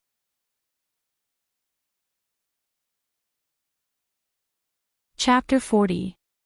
This towering fire came and went quickly. When the firefighters received the news and rushed to the scene, there was no spark at the scene. This was clearly arson. Otherwise, how could a dilapidated building full of reinforced concrete suddenly spontaneously ignite? However, after the firefighters took a closer look at the scene, they found that there were no traces of smoke in the building. Just when everyone was a little confused, an old firefighter keenly discovered that the ceiling above their heads was covered with a layer of tiny water droplets. If they didn't look carefully, they really couldn't see it. This also meant that the arsonist didn't use gasoline or firewood to set the fire, but used clean fuels such as natural gas and alcohol. Because only in this way would it not produce black smoke when it burned. Clean fuels weren't cheap. Ordinary people couldn't use clean fuels to create a towering fire of that scale just now. The fire brigade withdrew, and then they informed the Jinkai district branch. The economic development zone was a place where many factories existed. A lot of flammable and explosive chemicals were stored in the factories. Once a fire broke out, the consequences were simply unimaginable. The August 12th explosion in the Shangjinbin new area was a living example. That accident caused 165 people to be killed, 8 people to be missing, 798 people were injured, 304 buildings, 12,428 commercial vehicles, and 7,533 containers were damaged. The direct economic loss was as high as 6,866 billion yuan. This was a responsibility that no one could bear, so the branch leaders attached great importance to this sudden fire and immediately ordered a strict investigation. The Jinkai district branch immediately convened a mobilization meeting of all the police. They were determined to catch the daring arsonist. However, at the same time as the Jinkai district branch began to act, Chen Shi, the arsonist, had already returned to her residence with Lin Xian. They took a taxi. When Lin Xian woke up, she found that she was already sitting in a taxi. She wanted to ask Chen Shi what happened, but Chen Shi motioned her to look at the taxi driver in the front row. Although there were thousands of questions in her heart, after all, there were outsiders present, so Lin Xian had to forcibly suppress the questions in her heart for the time being. After returning home, Lin Xian couldn't help it anymore. She grabbed Chen Shi's arm excitedly and asked nervously, "Are you okay?" "I suddenly fainted just now, what happened after that?" When Chen Shi saw how nervous she was, he gently patted her hand and comforted her, "It's okay now." He was the one who had knocked Lin Xian unconscious. Of course, he wouldn't tell Lin Xian the truth. Therefore, Qin Shi lied and said that he had already called the police before he came. The reason why he went upstairs alone was mainly to gather information for the police so that they could arrange a specific rescue plan. However, Zhao Yuan was very alert. He immediately sensed that something was wrong and decisively led his men to retreat. He also took advantage of this opportunity to save Lin Xian. This lie was full of loopholes. If Qin Shi had really called the police, they wouldn't be sitting at home now, but at the police station. However, Lin Xian's mind was a complete mess, so he couldn't tell if Qin Shi was lying. She sat on the sofa and calmed down for a while. Then, she said with some fear, "Will Zhao Yuan come back? What if he comes back?" Seeing this, Qin Shi poured a glass of water for her and comforted her. "Don't worry, kidnapping is a serious crime. Moreover, they secretly hid guns. Now, they are wanted by the police all over the country. They can't even escape, so how could they come back?" "Really?" "Of course, it's true. Don't worry, it's okay now." Qin Shi sat with her for a while. When he saw that she gradually calmed down, he said with a smile, "Call the company first and ask for a leave of absence. Have a good rest and relax for a few days. Since it's all in the past, forget all the unhappiness. Don't take it to heart." Lin Xian lowered her head and didn't say anything. Qin Shi turned her head to look at her, only to find that she was crying silently with her head down. In fact, as long as he put himself in her shoes, he could understand how she felt now. She was suddenly kidnapped and living in the same room as a criminal. She was a woman, and a beautiful one at that. To put it bluntly, she could have been violated at any time. That kind of constant mental stress didn't crush her on the spot, which was really good. Qin Shi didn't know how to comfort her. In short, it was all because of him. He dragged Lin Xian into this and caused Lin Xian to suffer for 2 days for nothing. In the end, this was an undeserved disaster. So after hesitating for a while, Qin Shi could only sigh softly, "It's all my fault, I dragged you into this. I'm sorry." Hearing this, Lin Xian sniffled, raised her head, and forced a smile as if she was comforting Qin Shi. She forced a smile and said, "It's okay, it's all in the past." Qin Shi awkwardly pulled out a tissue and handed it to Lin Xian. He really didn't know what to say in this situation. Lin Xian took the tissue and wiped her nose. Then she took a deep breath, stood up, and said with a smile, "It's okay, it's okay. Wait for me, I'll take a shower and change my clothes, and then we'll go out for dinner." Qin Shi was stunned for a moment, then quickly nodded and responded, "Okay, go quickly, I'll wait for you. It's my turn to treat today." Lin Xian's house was bought with her own savings. The house was not big, only one suite, but the decoration was very warm. She nodded, then turned and walked toward the bedroom. Qin Shi sat on the sofa, thinking about how to comfort Lin Xian. But at this moment, his phone rang. Qin Shi took out his phone and found that it was an unfamiliar number. After thinking about it, Qin Shi picked up the phone. "Hello? Hello? Papa? Why haven't you come to pick me up? The other children have all left. I'm the only one left." The little girl's childish voice came from the other end of the phone. Her tone was very hurried, and she seemed to be a little unhappy. It seemed that she was angry. "Ouch, I'll go." After hearing the little girl's voice, Qin Shi immediately panicked. It was all Zhao Yuan's fault that he forgot to pick up Nian from school on time. "I'm sorry, Nian, Papa was delayed by something just now. Wait for me at the kindergarten, Papa will pick you up right away. Hurry up. Hurry up. I want to go home."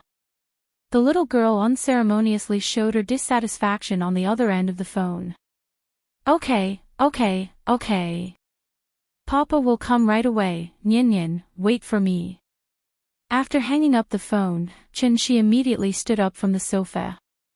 At this time, Lin Xian also came out of the bedroom, looked at him and asked, Nyan Nyan is still in kindergarten? Yes, I forgot to pick her up from school. It's okay, you go pick her up first, we'll talk about dinner another day. Then I'll go first.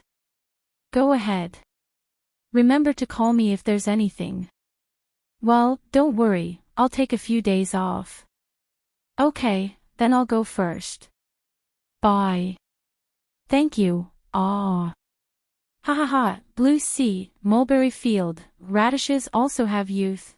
001248. After playing house, sleeping dream, Yang Qi, Jun Wuxia 9, wanting to say but turning around, Feng Feng Huo Huo, Moonlight Fall, Spit 10,000 years, Fubiix, 74,011 pp, Canvas shoes, Cola Hug, so many bosses tips.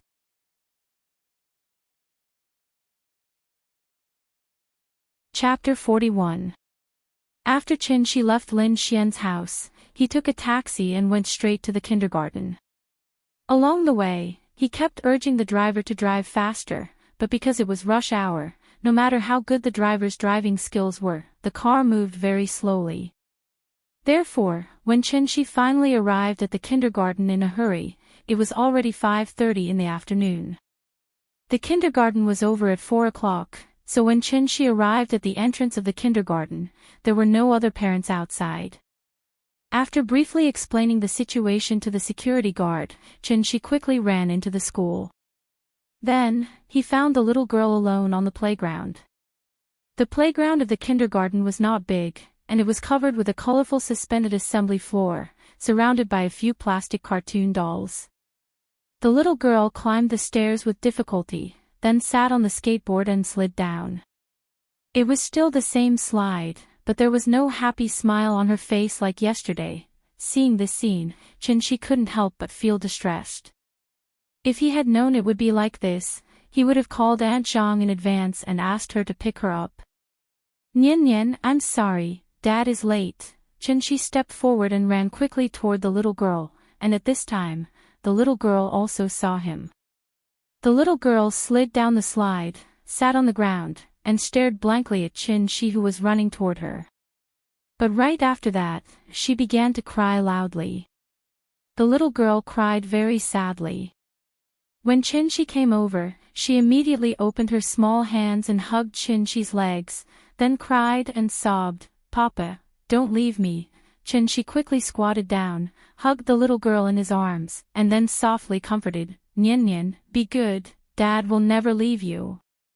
Dad has something to do today, so I didn't come to pick you up on time. I'm sorry, don't be angry with Dad, okay? The little girl didn't speak, but cried more and more sadly. Chen-shi hurriedly wiped away her tears, but her bean-sized teardrops were like a broken string of pearls. They kept pouring out of her eyes, and no matter how hard she tried to wipe them away, they wouldn't run out. Nyan Nyan, don't cry, okay? Dad is here.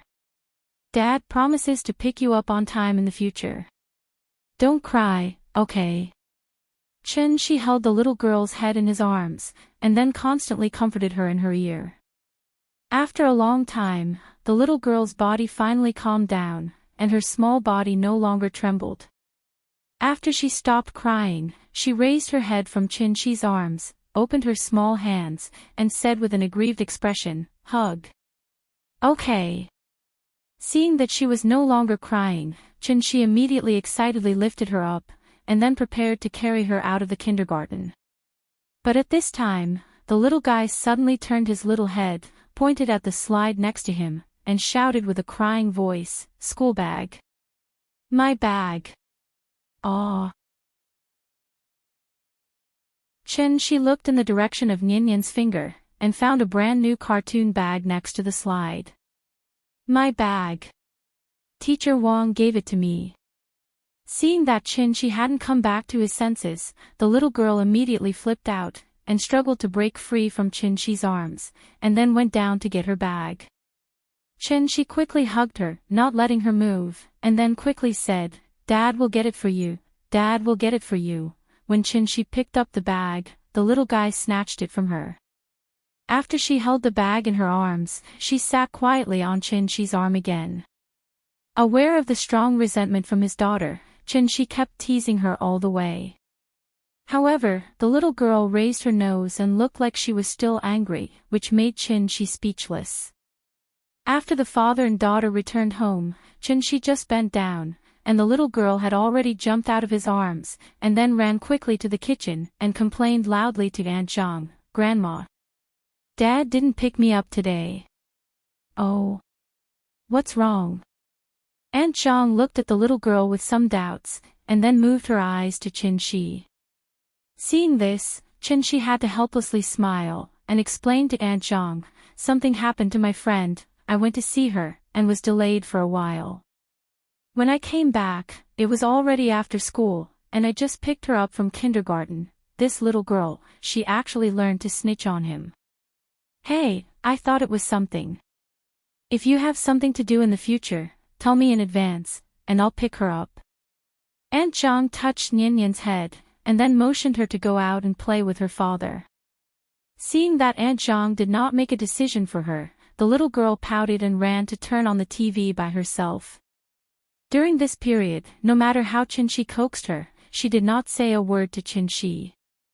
This was the first time the little girl was angry with him, and Chen-shi did not know whether to laugh or cry. After dinner, Chen-shi thought that the little girl's anger had subsided, so he asked her to take out today's painting to have a look. However, the little girl was still holding a grudge against Chen-shi for forgetting her in kindergarten. After taking out the drawing paper from her school bag, she hid it, and no matter what, she would not show it to Chen-shi. While Chen-shi was not paying attention, the little girl immediately ran to Aunt Zhang, and said with a smile, "Grandma, look at my painting." "Oh, you've learned to draw." Aunt Zhang took the little girl's painting with a smile. When she saw the pattern on the painting, she could not help but laugh and praised, "Not bad, not bad, you have talent." Chen-shi's curiosity was aroused, and he quickly sat over to take a look, but the little girl stood forward, blocking Chen-shi's view with her body. "I won't show it to Papa." Chen-shi smiled awkwardly. He was being disdained. So, Chen-shi learned from Lin Xian, and pretended to be sad, and said with a bitter face, "Hey. Nian-Nian doesn't want Papa anymore." Sure enough, the little girl fell for this trick. After hearing Chen-shi's words, she immediately took the drawing paper from Auntie Zhang's hand and handed it to Chen-shi. She quickly said, "Papa, here you go. Good girl." Chen-shi took the little girl into his arms, and after kissing her little face, he picked up the drawing paper in her hand and looked at it. Obviously, a kindergarten child's painting could not be delicate. Nian-Nian was not a painting genius, so Chen-shi spent a lot of effort to distinguish the meaning of her painting. The bottom of the drawing paper was painted with green watercolor, which should be a grass, and there were a few crooked little people standing on the grass. There was a sun on the little people's heads, and the strange things next to them should be clouds. Several little people were painted by the little girl with a watercolor pen, so Chen-shi pointed to the black little person and asked, "Nian-Nian, who is this?" "This is Papa." After that, the little girl took the initiative to point to the little person painted with red watercolor, and then grinned and said, "This is Mama. This is Grandma. This is me. Draw a moon for the lonely night sky. Draw me singing under the moon. Paint a big window in a lonely house. Draw another bed. Draw a girl to accompany me. Draw a lacy quilt. Draw a stove and firewood. We were born together, and we lived together."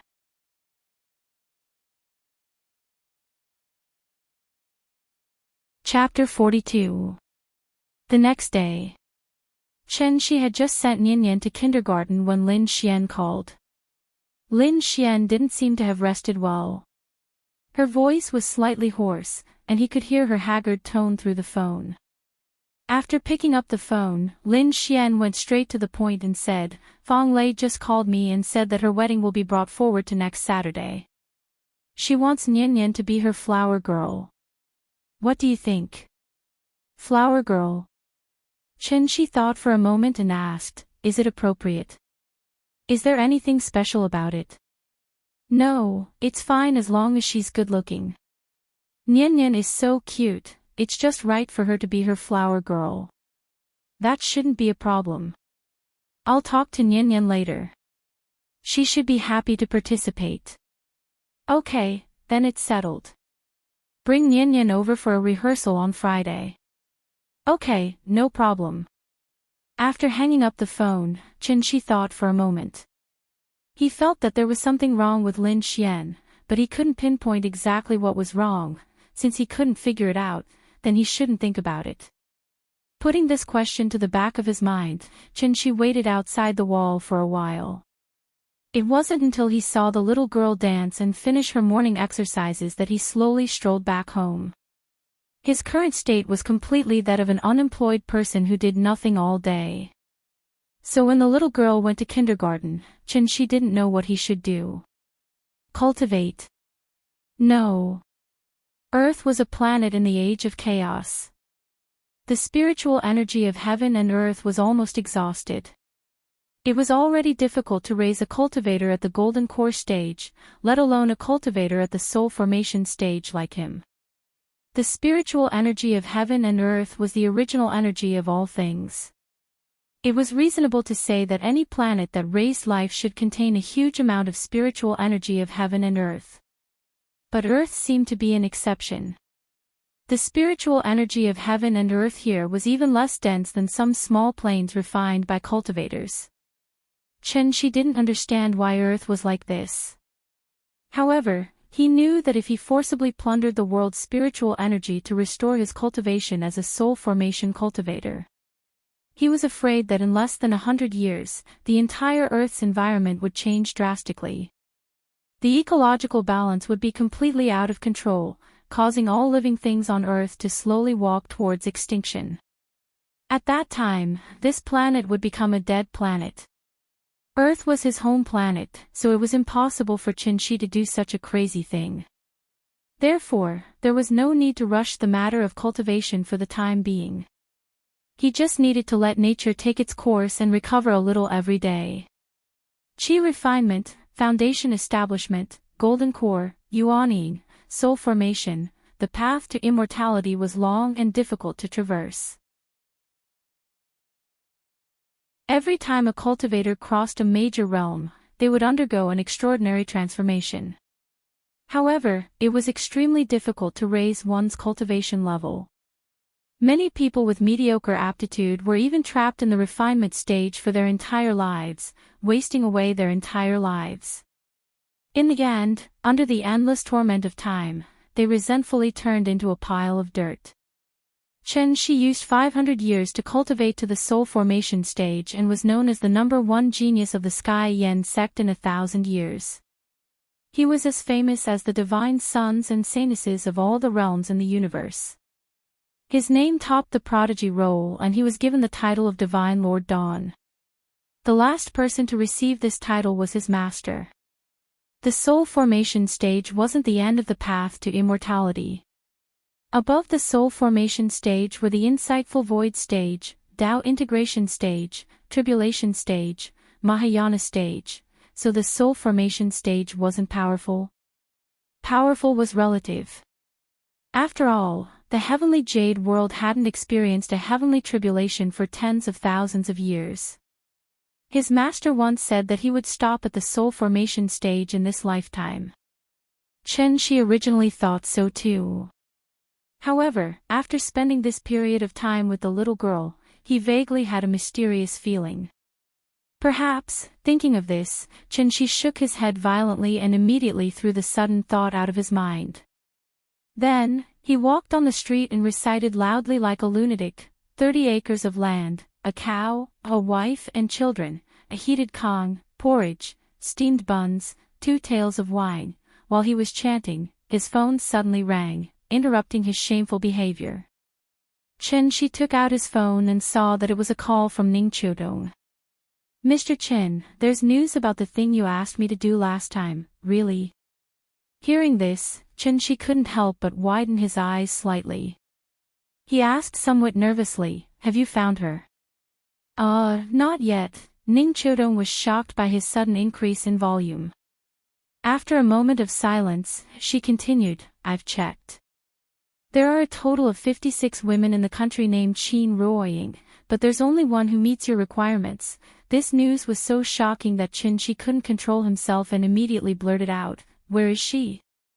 Ning Chodong felt that his condition was a bit strange, so she didn't beat around the bush and directly spilled the beans like a bamboo tube.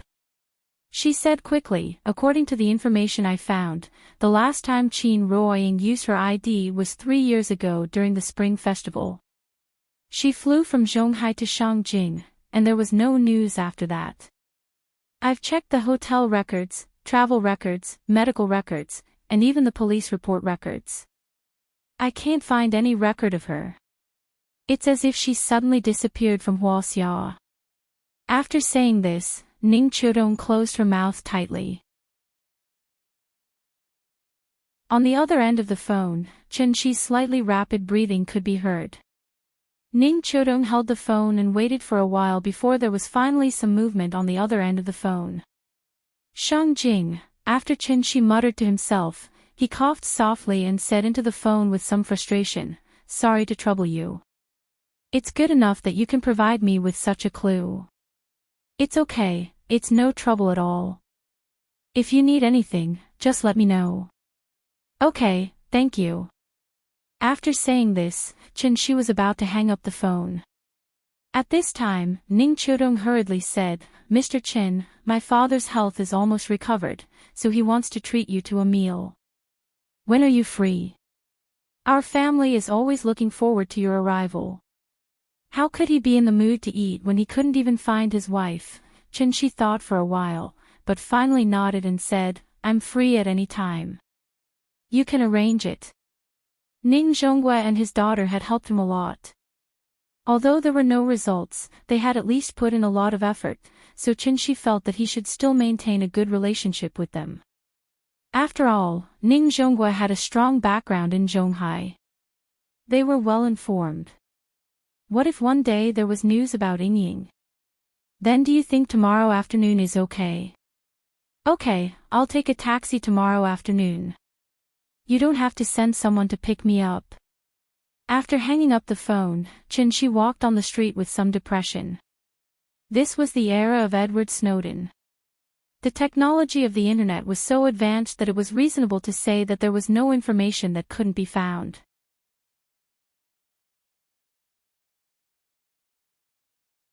Chapter 43. In the afternoon. As soon as Chen-shi got home, Auntie Zhang told her that she was leaving.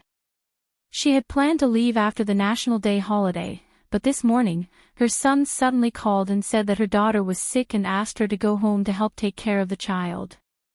Aunt Zhang guessed that this was a lie made up by her son to let her go home early. But after thinking for a long time, Aunt Zhang decided to go back. Because of the promise back then, she had not been home all these years. She even spent the new year here with the little girl. Aunt Zhang also had relatives, so naturally, she would miss home. So after Chen-shi heard this, he did not say anything and immediately went out to buy her a ticket on the earliest flight. Tomorrow morning at 11 o'clock, Zhonghai flew to Chengdu. Including the fuel cost, it cost more than 800 yuan.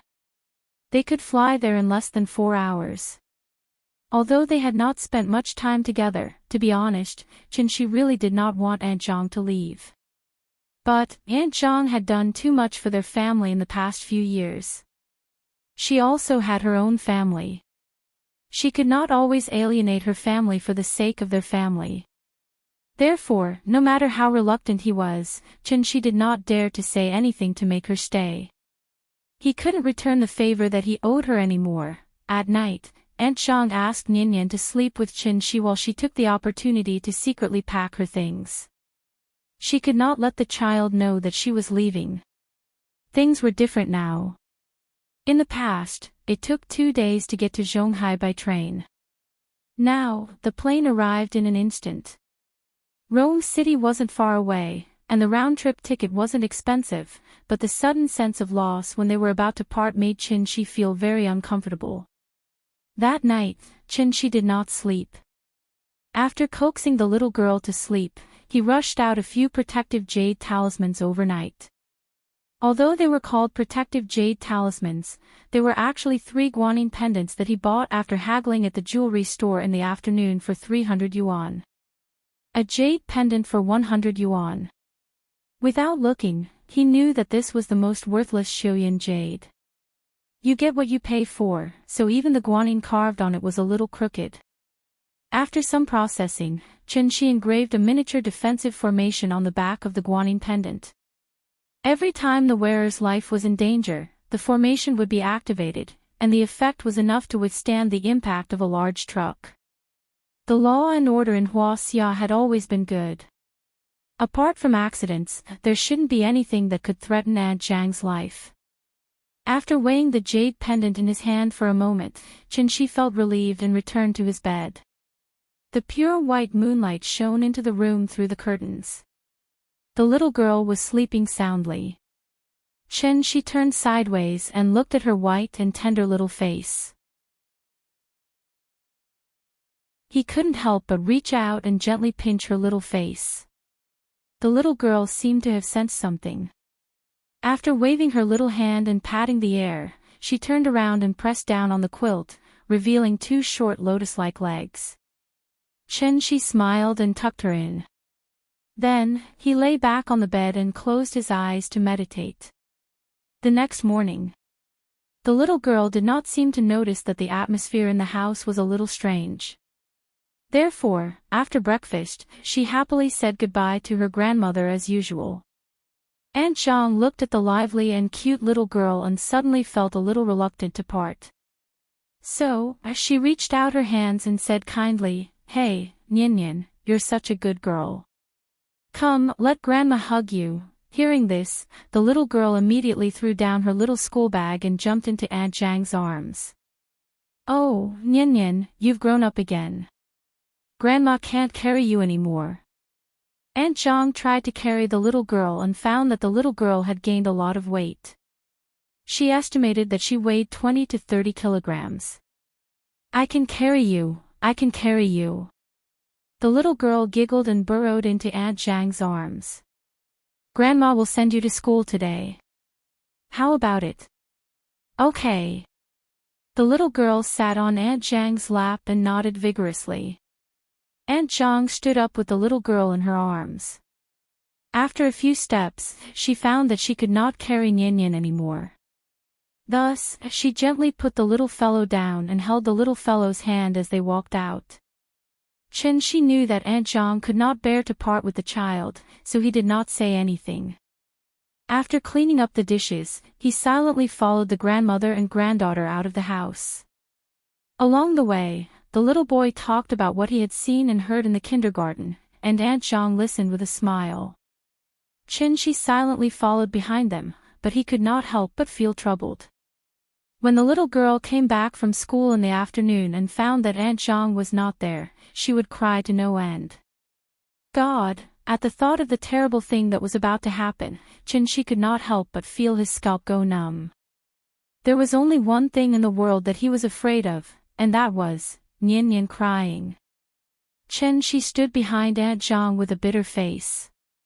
When he saw that she sent the little girl to kindergarten, he finally could not help but let out a long sigh. Aunt Zhang turned around and looked at Chin-Shi with a smile and asked, "What's wrong? You can't bear to part with an old woman like me." "Of course I can't bear to part with her. How about this, I'll bring Nian to Chengdu to visit you once every month." Hearing that, Aunt Zhang spat at him and complained, "That won't do. Wastrel. The plane tickets are expensive." Chin-Shi smiled and did not reply, but he had already made up his mind. Don't think that he did not see that Aunt Zhang was secretly wiping her tears just now. At the airport, they had to go through security and check in their luggage. Time was a little tight. So, after returning home, Chin-Shi took the initiative to help Aunt Zhang pack her luggage. Aunt Zhang had quite a lot of things. She filled 2 large canvas bags before she was finally done. After tidying up, the house instantly felt a lot more spacious and empty, making Qin-Shi feel a little unfamiliar. Before leaving, Aunt Zhang took a deep look at the house. Then, she pulled Qin-Shi and took a taxi straight to the airport. When they were about to go through security, Qin-Shi handed the jade talisman to Aunt Zhang and told her to carry it with her. At the same time, he reminded her to call him when she got off the plane. If she encountered any difficulties, remember to contact him immediately. It was rare for Aunt Zhang to see Qin-Shi's long-winded appearance. She did not know whether to laugh or cry. "You're a good child. Ying didn't misjudge you." This was the last sentence Aunt Zhang left before she left. This was the biggest difference between Earth and the heavenly jade world. 7 emotions. Joy, anger, worry, longing, sorrow, fear, shock. Only here could Qin-Shi deeply understand that he was still a human, and not an immortal cultivator who blindly pursued the heavenly Tao. It was said that in order to successfully pass the heavenly tribulation and become an immortal emperor, the first thing one had to do was to have no distractions, no desires, and no attachments. Was this the so-called heartless Tao, unruffled Tao, and heartless Tao? Qin-Shi pondered for a moment. He still felt that.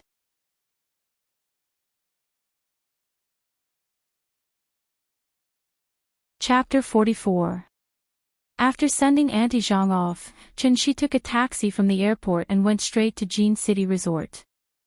Jin City Resort was not far from the airport. Half an hour later, Qin-Shi arrived at the Ning family's villa. Coincidentally, the person who sent Qin-Shi in was the same security guard as last time. However, he seemed to have forgotten Qin-Shi. This time, it was not the middle-aged woman who opened the door. It was Ning Qiudong who ran out in her high heels. "Mr. Chen, you're here, please come in." Ning Qingxue was sitting in the courtyard reading a book. She wondered what was wrong with Ning Qiudong today. Why did she run faster than the housekeeper when she heard the doorbell ring? When she saw that the one who entered was Qin-Shi, a trace of surprise finally appeared on her face that had never melted in 10,000 years. What was wrong with her sister? She still did not know that Qin-Shi was the one who cured Ning Zhongguo's illness. Ning Qiudong was too embarrassed to tell her about the misunderstanding between her and Qin-Shi. Therefore, Ning Qingxue still did not know what happened between the two of them. Seeing Qin-Shi and Ning Qiudong walking side by side toward the door, Ning Qingxue thought for a moment. Then, she put down her book and followed them into the house. She was indeed curious. She was there when Ning Qiudong chased them out last time. She did not expect that after only a few days, Ning Qiudong's attitude had completely changed. It was not like her sister at all. Qin-Shi walked into the villa with Ning Qiudong leading the way. As soon as they stepped through the door, Ning Zhongguo stood up from the sofa and said with a smile, "Mr. Qin, you're here. Please take a seat." Qin-Shi did not stand on ceremony. He sat down beside Ning Zhongguo and asked, "Are you feeling better?" After this period of recuperation, Ning Zhongguo's complexion was now rosy and full of energy. There was no trace of illness at all. After hearing Qin-Shi's concern, Ning Zhongguo immediately laughed heartily and said, "Thanks to Mr. Qin, I'm much better now. I think I'll be fully recovered in a month. Thank you so much for saving my life, you're welcome." After the two of them exchanged a few pleasantries, Ning Zhongguo coughed lightly, and then said the reason he invited Qin-Shi over today. "Mr. Qin, there are 2 main reasons why I invited you over today. One is to set up a banquet to thank you for saving my life, and the other is to ask you a question." Difficult problem. Yes, it's like this. I have a friend who suddenly contracted a strange illness a year ago. He often feels cold all over his body. When I checked his body temperature, it was only around 20 degrees. It was very strange. Moreover, his hands and feet would cramp from time to time, and he could have an unbearable headache at any time. In his words, it was like the Monkey King being chained by the golden hoop curse. Cold all over, cramps, headache. Did you go to the hospital for a checkup? Asked Qin. Yes, I did. I went to all the hospitals in the country and abroad, but they couldn't find any problems. I also asked Professor Xia, and he speculated that his symptoms were caused by a disorder of the brain nerves. This kind of illness can't be detected with current medical methods. It can only be detected by the patient's own symptoms, so the doctors can't provide him with effective treatment. This situation has been going on for more than a year. He has been recuperating at home for the past year, but the situation is getting worse and worse. The headaches and cramps are becoming more and more frequent. You're an expert, so I want to ask you for advice on his behalf to see if there's any way to treat it. After hearing Ning Zhongguo's words, Qin said uncertainly, I can only be sure if I see him in person.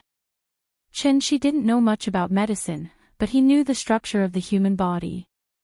Qin knew every part of the human body, every blood vessel, and even every nerve. He only needed to touch a person to know whether they were sick or not.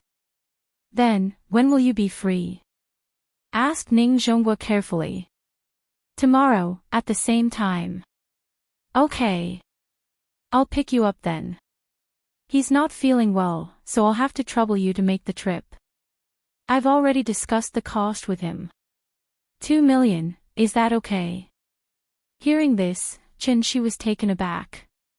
When he saved Ning Zhongguo, he only received 100,000. He didn't expect Ning Zhongguo to increase the price by 20 times. It was really out of his expectations. Okay. Qin nodded. Now that his reputation had been established, his value should naturally rise as well. 2 million wasn't expensive. After lunch, Qin took the Ning family's car back to Kangju community. It was 3:30 in the afternoon. In half an hour, the end of the world would come. When he thought about the storm that was about to be set off by the demon queen Nian, Qin couldn't help but tremble. What should I do? Should I lie to her grandmother to do something, or should I tell her the truth? Qin was really in a dilemma. As a father, it didn't seem good to lie to his daughter, but if he didn't lie to her, how could he stop her from crying? Qin stood at the gate of the kindergarten and unknowingly ushered in the last half hour of the end of the world. A melodious bell rang in the air above the kindergarten. Under the guidance of the teacher, the children rushed to the school gate while chattering. Papa! The little fellow saw Qin at the other side of the iron gate and immediately raised her small hand and waved vigorously. Hey, good girl. Qin smiled and thanked Teacher Wang. Then he took the little fellow from her hand and picked her up. Papa, where's Grandma? The little fellow seemed to remember that it was her grandmother who sent her here in the morning, so she subconsciously thought that her grandmother would come to pick her up. However, Qin acted as if he didn't hear it. After squeezing out of the crowd, Qin smiled and said to her, How was it? What did Teacher Wang teach you today? Hearing this, the little fellow was indeed led astray by Qin and immediately forgot her question. She laughed and said, Tangram. Teacher taught us to play Tangram. It's so fun. Oh. Tangram, awesome. Go home and play it for Papa, okay? Okay. I know how to spell ducks. Deer. And rabbits. Along the way, Qin kept changing the topic to distract Nian. The little fellow was amused by him along the way. Her small body sat on his arm and kept twisting and turning. She was still young, so naturally there was no way for her to tell. Papa's smile became more and more forced. Finally, they arrived home. Qin took out the key to open the door. The little fellow immediately motioned for her father to put her down. Qin hesitated, but under the little fellow's constant urging, he bent down and put her down. Then, the little fellow immediately carried her school bag and ran to the kitchen. "Grandma! Grandma! I'm back!" The little fellow ran to the kitchen and saw no one. So she immediately ran to the bedroom, hung herself on the doorknob, and struggled to open the door. But after opening the door, the little fellow was stunned. The box where Grandma put the clothes was gone, and the thick stack of clothes next to the dressing table was also gone. The quilt was neatly folded, and the room was as clean as usual. It seemed that something was different from before, but she couldn't tell what was different. "Grandma." Seeing no one in the room, the little fellow immediately ran to the bathroom. The bathroom was also not there. She ran to Chin-Shi, then raised her small head and hugged Chin-Shi's leg and asked, "Papa, did Grandma go to buy groceries?" Looking at Nyan-Nyan's big bright eyes, Chin-Shi couldn't help but sigh heavily and squat down gently. He held the little fellow in his arms, and then whispered, "Nyan-Nyan, Grandma left and went home." The little fellow didn't seem to understand Chin-Shi's meaning, and hurriedly asked, "This is our home. Where did Grandma go?" Chin-Shi really couldn't tell a 4-year-old child the relationship between their family and Aunt Zhang, so he could only take the little fellow to the sofa, and then said to her earnestly, "Grandma doesn't live here anymore. In the future, we'll go to see her once a month, okay? Doesn't live here anymore." The little fellow seemed to finally understand Chin-Shi's meaning. She stared at Chin-Shi in a daze and didn't speak. Chin-Shi saw that there was something wrong with her eyes, and his heart suddenly jumped. Oh no! Sure enough, before Chin-Shi had time to say the next word, a heart-wrenching cry sounded in the room.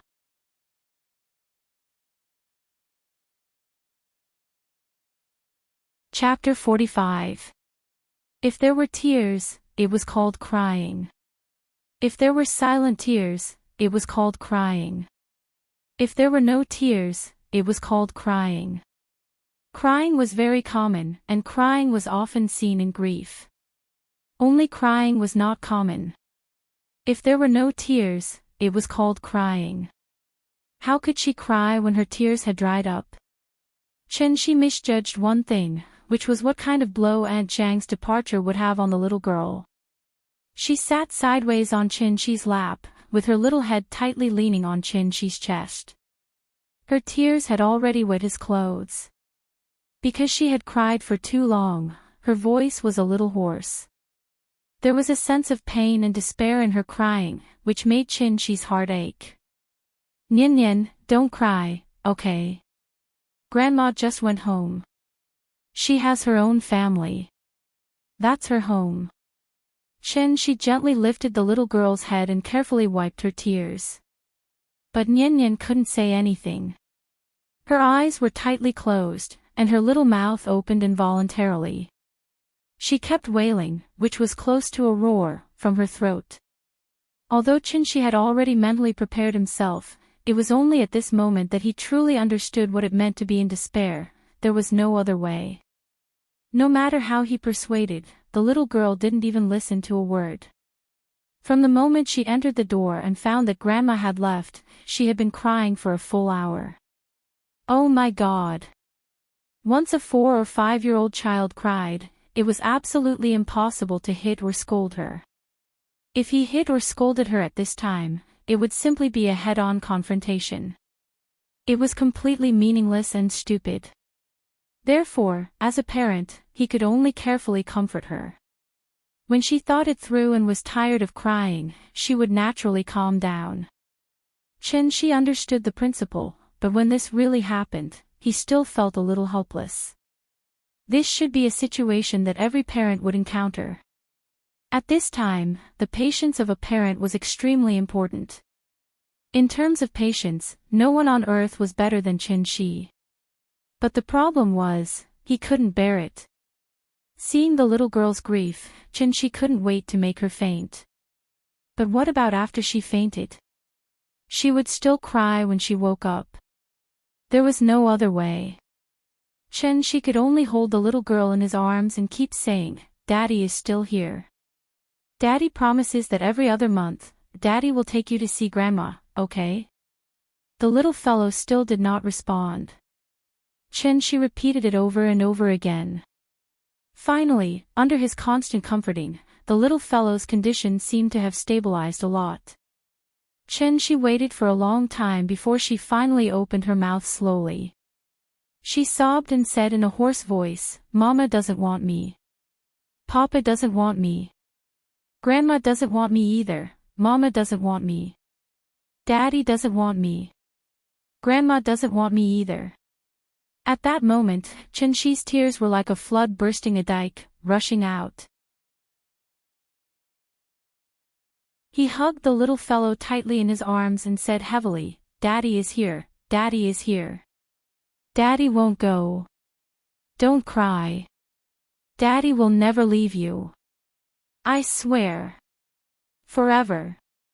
Suddenly, there was a strange gust of wind in the room, and the picture album on the table was blown by the wind. The little fellow's watercolor pen was suddenly blown by the wind and rolled off the table, making tinkling sounds. Chenxi's heart ached. The little fellow finally stopped crying. Because she was so tired that she fell asleep. Chenxi carried her to the bedroom, gently put her on the bed, and then gently covered her with the quilt. After going to the bathroom to get a hot towel to wipe the little fellow's face, Chenxi silently sat by the bed.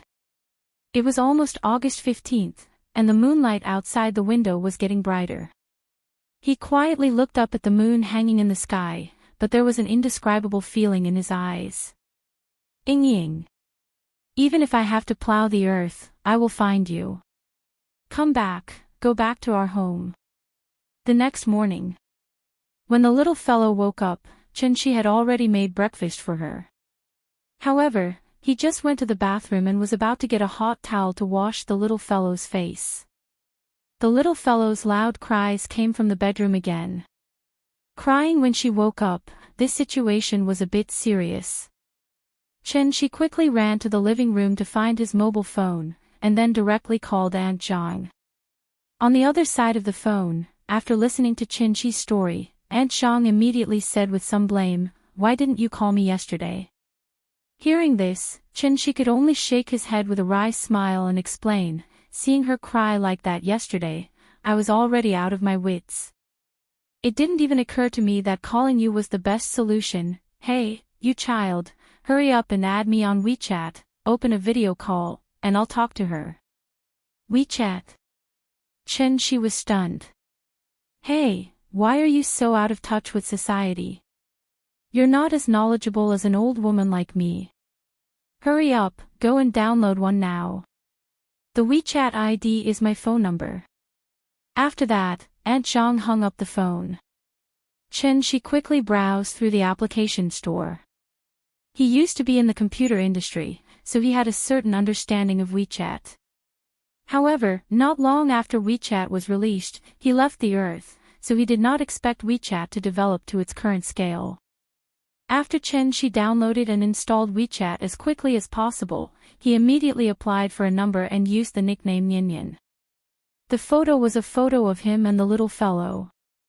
Aunt Zhang's nickname was Zhang San. As soon as Chenxi sent out the application, she had already accepted it. Then, Aunt Zhang sent a video call request. "Hurry up, let me see my granddaughter. How can you take care of a child like this? I'm so worried." As soon as the call connected, Aunt Zhang heard the crying from Chenxi's side, so she quickly asked Chenxi to pass the phone to the little fellow. Chenxi trotted all the way into the bedroom with the phone. The little fellow was still sitting on the bed and crying. Chenxi handed the phone over. When Aunt Zhang saw the little fellow's pitiful appearance, she immediately said loudly, "Oh, my good granddaughter. Don't cry, Grandma is here." Hearing that kind and familiar voice, the little fellow opened her eyes in confusion. Chenxi sat next to her with the phone. At this time, the little fellow also saw Aunt Zhang on the screen, so she immediately stopped crying and shouted excitedly, "Grandma! Grandma! I miss you so much." "Good girl, Grandma misses you too. Don't cry, Grandma is distressed. Grandma, don't you want me anymore? As she spoke, the little fellow could not help but feel sad. It seemed that she was about to cry out of grievance again. Seeing this, Aunt Zhang immediately said, "Silly child, what are you talking about? Isn't Grandma here?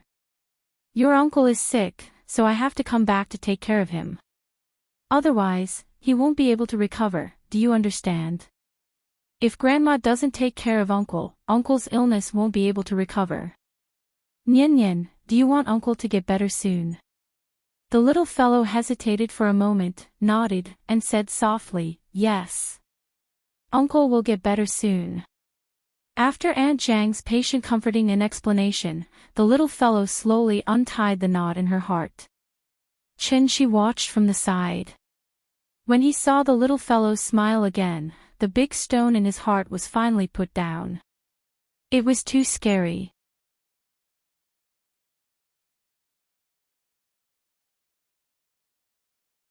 Chapter 46. The video call between the little fellow and Aunt Zhang took a long time, so when the father and daughter finished breakfast and went out, Ning Zhongguo's car was already waiting at the gate of the community. As soon as he got in the car, Ning Zhongguo asked with a smile, "Is this your daughter? She's so cute, just like Qiudong and Qingxue when they were young." Hearing this, Shi reached out and touched the little fellow's head, then said to her, "Nian Nian, call me Grandpa." Before the little fellow had time to call him Grandpa, Ning Zhongguo quickly shook his head and said quickly, "No, no, Mr. Qin, you're my peer. The child can call you Uncle." After hearing his words, Shi's first reaction was that Ning Qiudong had become his niece. Fortunately, Ning Qiudong was not here today, or she would probably be unhappy again. However, since Ning Zhongguo had made up his mind, Shi naturally would not disrespect him, so he said to Nian Nian, "Nian Nian, call Uncle Ning." "Hello, Uncle Ning." The little fellow nodded her little head, and her voice was sweet and crisp, which immediately made Ning Zhongguo laugh. "It's good to have a daughter." Ning Zhongguo reached out and pinched the little fellow's face, but the little fellow seemed to be a little shy. She immediately lay down on the seat and climbed into Shi's arms to hide. Qiudong and Qingxue were as cute as her when they were young, but when they grew up, one was more arrogant than the other, one was more cold than the other, and one was more arrogant than the other, and one was more cold than the other. The only thing they lacked was a sign on their faces that said strangers should not approach them. "Ah, I'm so worried, haha." Shi smiled and did not answer. Of course, he knew what Ning Zhongguo was worried about. His two daughters were in their 20s, but neither of them liked a man. How could Ning Zhongguo not be worried about not having a grandson? The kindergarten was not far away, and it was only a 2-minute drive. The little fellow got out of the car and took the initiative to stand on the side of the road. She waved to Ning Zhongguo and shouted, "Goodbye, Uncle." "Ah, good girl." Ning Zhongguo quickly leaned out of the car window and waved to the little fellow. It could be seen that he really liked this cute little fellow. Today, Ning Zhongguo wasn't sitting in the old A6 that he usually rode. Instead, he was sitting in the Maybach S600 that he usually used to pick up and drop off Shi. Although the Maybach was no longer a top-class luxury car, it was now a derivative of the Mercedes-Benz S-Series after production was stopped and adjusted. However, its price was still more than 3 million yuan. It was lower than the Mulsanne and Phantom, but it was still a grade higher than the 7 Series S-Series. This level of luxury car was not very common in the vicinity of Gongju district. Not to mention other things, just the Maybach logo alone was probably something that not many people would recognize. Therefore, when Shi took the little fellow to the kindergarten, several big sisters standing nearby immediately pointed at the father and daughter pair and whispered, "Hey, isn't this Auntie Zhang's daughter, Nian Nian? Could that young man be his father? This car must be expensive, right?" The owners of the resettlement housing community were not necessarily poor, but the tenants of the resettlement housing community were definitely poor. The few big sisters had heard about Auntie Zhang's family. When they had nothing to do, they would chat a little and lament about Auntie Zhang's family's hard life. But now that they saw Qin get out of a luxury car, their eyes immediately became a little different. Regardless of whether the car was his or not, in short, it was already very unusual for this car to be sent here. If he had time in the future, he would have to find Auntie Zhang to chat a little. The voices of the few big sisters were very low, but Qin heard it clearly. Therefore, he smiled and did not take it to heart. Bringing the little fellow to the front of the school gate, Qin turned his cheek to let the little fellow kiss him. Only then did he satisfactorily hand her over to Teacher Wang. As the little fellow walked to the teaching building, she turned her head and said loudly, "Goodbye, Papa. Remember to pick me up. Don't worry. Papa will pick you up on time." After the little fellow's figure disappeared from sight, Qin turned and returned to the car. "Let's go, I have to come back to pick her up from school before 4 o'clock. A small hermit hides in the wilderness, a great hermit hides in the city." Songjiang National Forest Park was located in the western suburbs of Zhonghai, 30 kilometers away from the city center. In ancient times, it was known as the Nine Peaks of Songjiang. It meandered from the southwest to the northeast for 13 kilometers. The highest altitude was Zhonghai, a coastal port city. It was good to have mountains, so the Nine Peaks of Songjiang naturally became an important outdoor vacation destination for the people of Zhonghai. The Songjiang Villa area was the most famous villa area near the Nine Peaks of Songjiang. Many villas here were rented out for tourists to spend their vacation and earn a sky-high fee. Only the villa in the area was not rented out. There was even an independent entrance and exit that required a card to enter and exit. It was not noon yet. The morning sun was particularly dazzling. The golden light sprinkled a little bit of color in the forest. The trees were lush and the grass was green. Rolling down the window and taking a deep breath, the natural smell from the depths of the forest suddenly made people feel a lot more energetic. Qin silently felt for a moment and found that even the spiritual energy of heaven and earth here was richer than other places. It was indeed beneficial to the body if one stayed for a long time. Ning Zhonghua himself was in the upper circle of Zhonghai, so the guests he introduced were obviously rich and respectable. The car stopped in the garden. Ning Zhonghua took the lead to get out of the car and took the initiative to open the door for Qin.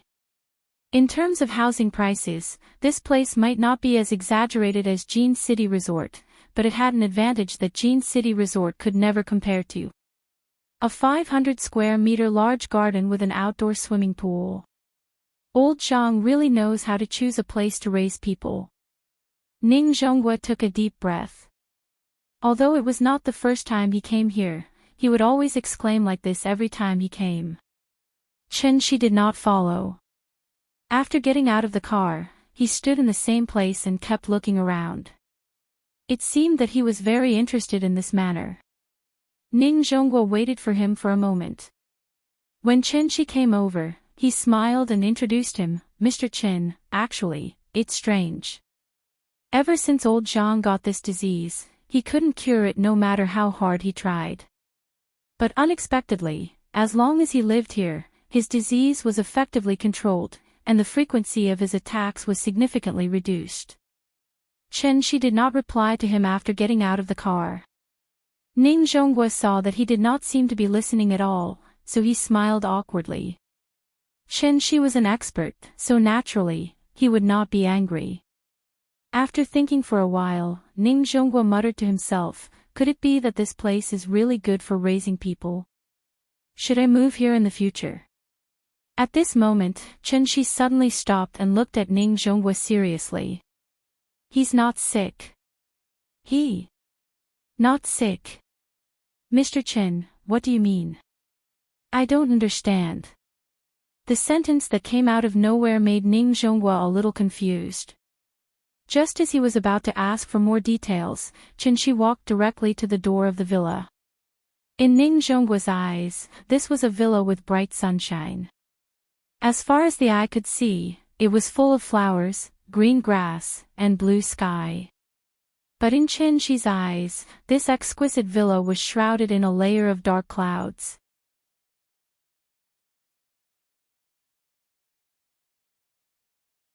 Chapter 47. The owner of this villa was Zhang Jiada, an old friend of Ning Zhongguo's for many years. They got along well and often helped each other in business, so he was one of Ning Zhongguo's best friends. Both of them were old, so Zhang Jiada retired early like Ning Zhongguo and let his eldest son take charge of the operation of the whole company. Zhang Jiada had 2 sons. His eldest son was responsible for all the affairs of the company and was often so busy that he could not be seen. Although his youngest son's ability was much worse, he was filial. After Zhang Jiada fell ill, he did not go out to play and stayed by Zhang Jiada's side all day. He was a real filial son. Ning Zhongguo and Chen-Chi had just arrived at the door of the villa when Zhang Jiada's youngest son, Zhang Hongyuan, came to greet them with a big smile. "Uncle Ning, long time no see. You are still as energetic as ever." Zhang Hongyuan politely stood aside as he spoke and bent over to make an inviting gesture. "Boy, your mouth is much sweeter than before." Ning Zhongguo also watched Zhang Hongyuan grow up, so he was not polite to him. He smiled and patted him on the shoulder, then pointed to Chen-Chi and introduced him solemnly. "This is Mr. Chen, my savior and a master of medical skills." Speaking of this, Ning Zhongguo's voice suddenly became much lower and he secretly said to Zhang Hongyuan, "You can't neglect Mr. Chen just because he looks about the same age as you." With Ning Chodong as an example, Ning Zhongguo was now afraid of ropes after being bitten by a snake for 10 years. Therefore, the first thing he did was to remind Zhang Hongyuan. Ning Zhongguo reminded him so solemnly that Zhang Hongyuan naturally did not dare to take it lightly. He immediately reached out his right hand and said enthusiastically, "I didn't know that a distinguished guest was coming. I hope Mr. Chen won't blame me." "You're welcome." Chen-Chi shook hands with Zhang Hongyuan like a dragonfly skimming the surface of the water. His attitude made Zhang Hongyuan's eyes slightly surprised, but he was also a thoughtful person, so he did not show the slightest dissatisfaction. Zhang Jiada's style of doing things was somewhat different from Ning Zhongguo's. After entering the villa, Chen-Chi saw a few middle-aged women who looked like servants busying around. In addition, there were 2 bodyguards in suits patrolling the second floor.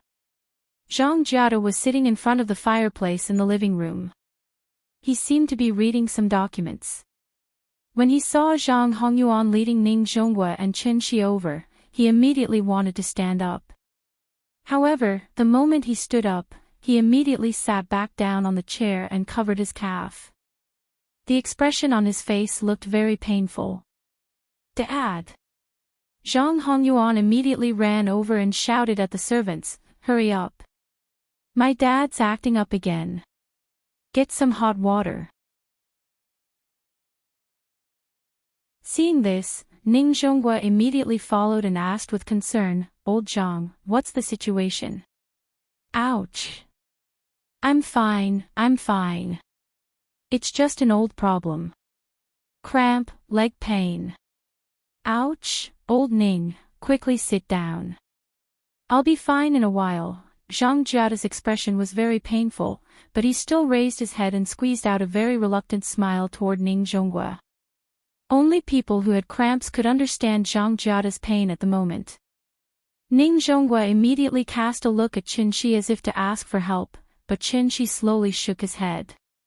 Ning Zhongguo was a little puzzled, but Chen-Chi did not give any explanation. Seeing this, he could only sigh and then sit nervously on the sofa next to him. Cramps were technically called muscle spasms. It was a spontaneous tonic contraction of muscles. Muscle spasms in the calf and toes were the most common. There were mainly several reasons for the outbreak. 1. Cold stimulation. Going into the water without warming up was the most likely situation to cause cramps. Or it was when sleeping at night, exposing the legs outside the quilt and being stimulated by the cold. 2. Insufficient rest or too much rest would cause cramps. 3. Incorrect sleeping posture. There were still a few days before the Mid-Autumn Festival. The recent average temperature in Zhonghai was about 26 degrees. No wonder old Zhang lit the fireplace in this weather. Looking at his posture, the cramps were getting more and more frequent. And it was precisely because of the frequency of cramps that less than 30 seconds after Zhang Hongyuan shouted for hot water, a middle-aged woman hurriedly ran out with a 40 to 50 centimeters high basin for washing feet. "Dad, come, put your legs down, you'll be fine after a hot bath." Zhang Hongyuan took the wooden bucket from the middle-aged woman, then squatted on the ground, immediately rolled up Zhang Jiada's trousers, and then carefully put his legs into the bucket. When cramps, even a slight movement would be very painful. In addition, the temperature near the fireplace was too high, so Zhang Jiada immediately sweated. Zhang Hongyuan washed Zhang Jiada's feet with a towel, while Ning Zhonghua and Qin Shi watched silently. In terms of severity, Zhang Jiada's illness may not be as serious as Ning Zhonghua's illness. But his illness was simply a torment, so Ning Zhonghua frowned as he watched from the side. Zhang Hongyuan silently washed his father's feet, constantly wiping his calves with hot water. After more than 10 minutes, Zhang Jiada finally let out a long sigh and lay on the chair weakly. "Old Ning, I've embarrassed myself." Zhang Jiada recovered for a moment, then adjusted the back of the chair and said weakly. His chair was very high-end, like a wheelchair and a recliner. "How is it? Do you feel better?"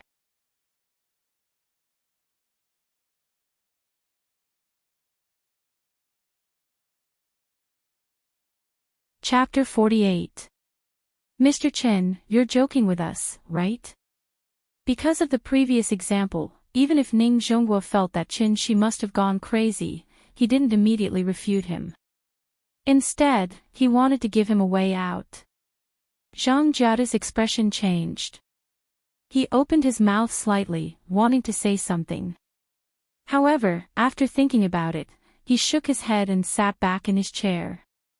If it weren't for the fact that old Ning found this young man, he would have kicked him out already. Qin Shi smiled and shook his head. He said with certainty, "I'm not joking." After that, Qin Shi looked around the mansion with interest. According to Ning Zhonghua's understanding of Qin Shi wasn't the kind of person who would speak without thinking. After much consideration, Ning Zhonghua asked cautiously, "Mr. Qin, I believe you. But, can you be more specific with your words? You've seen old Zhang's condition, but you said that he's not sick. We really can't understand this." After hearing this, Qin Shi looked away and asked Ning Zhonghua seriously, "Do you want to know why? Please give me a few pointers." "Okay, but don't blame me for keeping you in suspense. Before that, I have to ask you a few questions." Qin Shi looked at Ning Zhonghua seriously. "Please go ahead. First question, do you think there are ghosts in this world?" After hearing this, Ning Zhonghua's expression suddenly changed. He asked with uncertainty, "Ghosts?" After saying this, he couldn't help but look at Zhang Jiada. Zhang Jiada glared back at Ning Zhonghua unhappily, as if blaming him for finding him a charlatan. However, because of his understanding and trust of old Ning, Zhang Jiada had to suppress his anger for the time being. He wanted to see what the two of them were up to. "Don't hesitate, just tell me your answer." Qin Shi didn't seem to notice Zhang Jiada's expression. Instead, he asked Ning Zhonghua. Ning Zhonghua thought for a while and said hesitantly, "Maybe." "Okay, let me ask you the second question. What do you think a ghost should look like?" Ning Zhonghua was confused. He really didn't know what was wrong with Qin Shi today. If it weren't for the fact that his life was saved by Qin Shi, even he would have fallen out with him. Seeing that he did not respond, Qin Shi waited for a moment before asking his third question, then, "What kind of abilities do you think ghosts should have?" Forget it, forget it. Mr. Chen was a master. He wouldn't tease him for no reason. Having thought this through, Ning Zhonghua straightened his expression and answered seriously, "The ghosts that I know, can confuse people's hearts, transform into thousands of forms, fly in the sky and burrow into the ground, and do everything, except for being afraid of sunlight. But it seems that some ghosts are not afraid of sunlight. I heard that they appear during the day. Then where did you learn all this? Some legends pass down by word of mouth, as well as magazines, movies, and TV shows.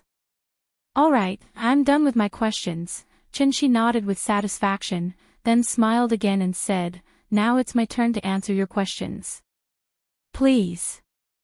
After the 4 questions were asked, even Zhang Jiada's curiosity was piqued by Chenshi.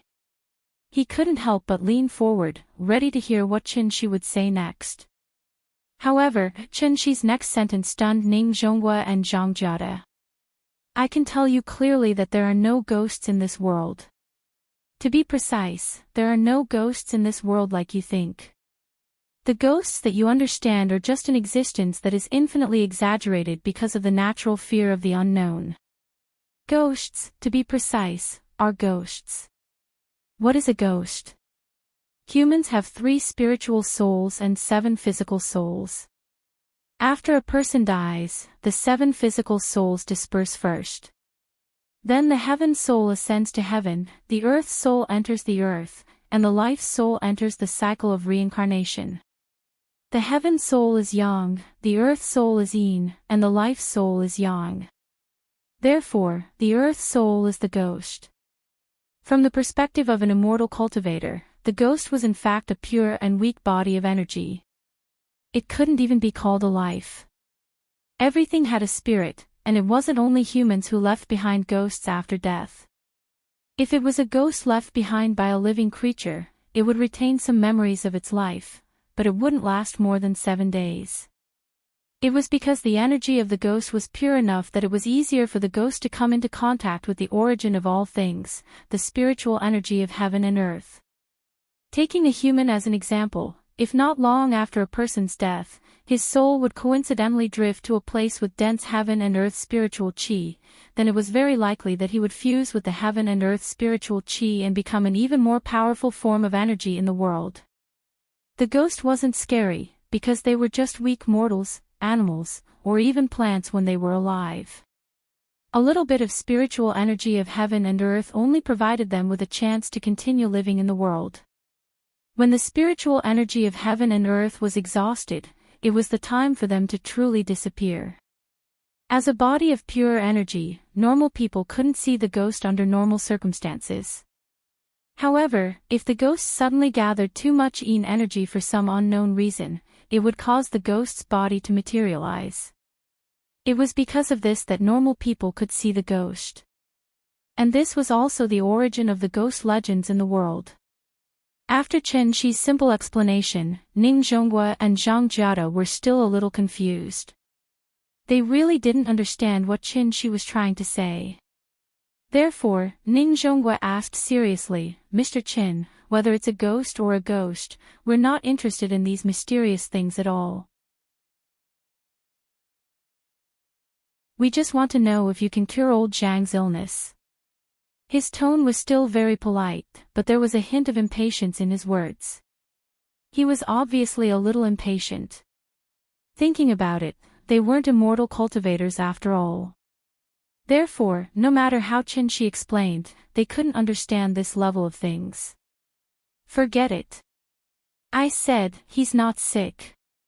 Since you don't understand, I'll just show you.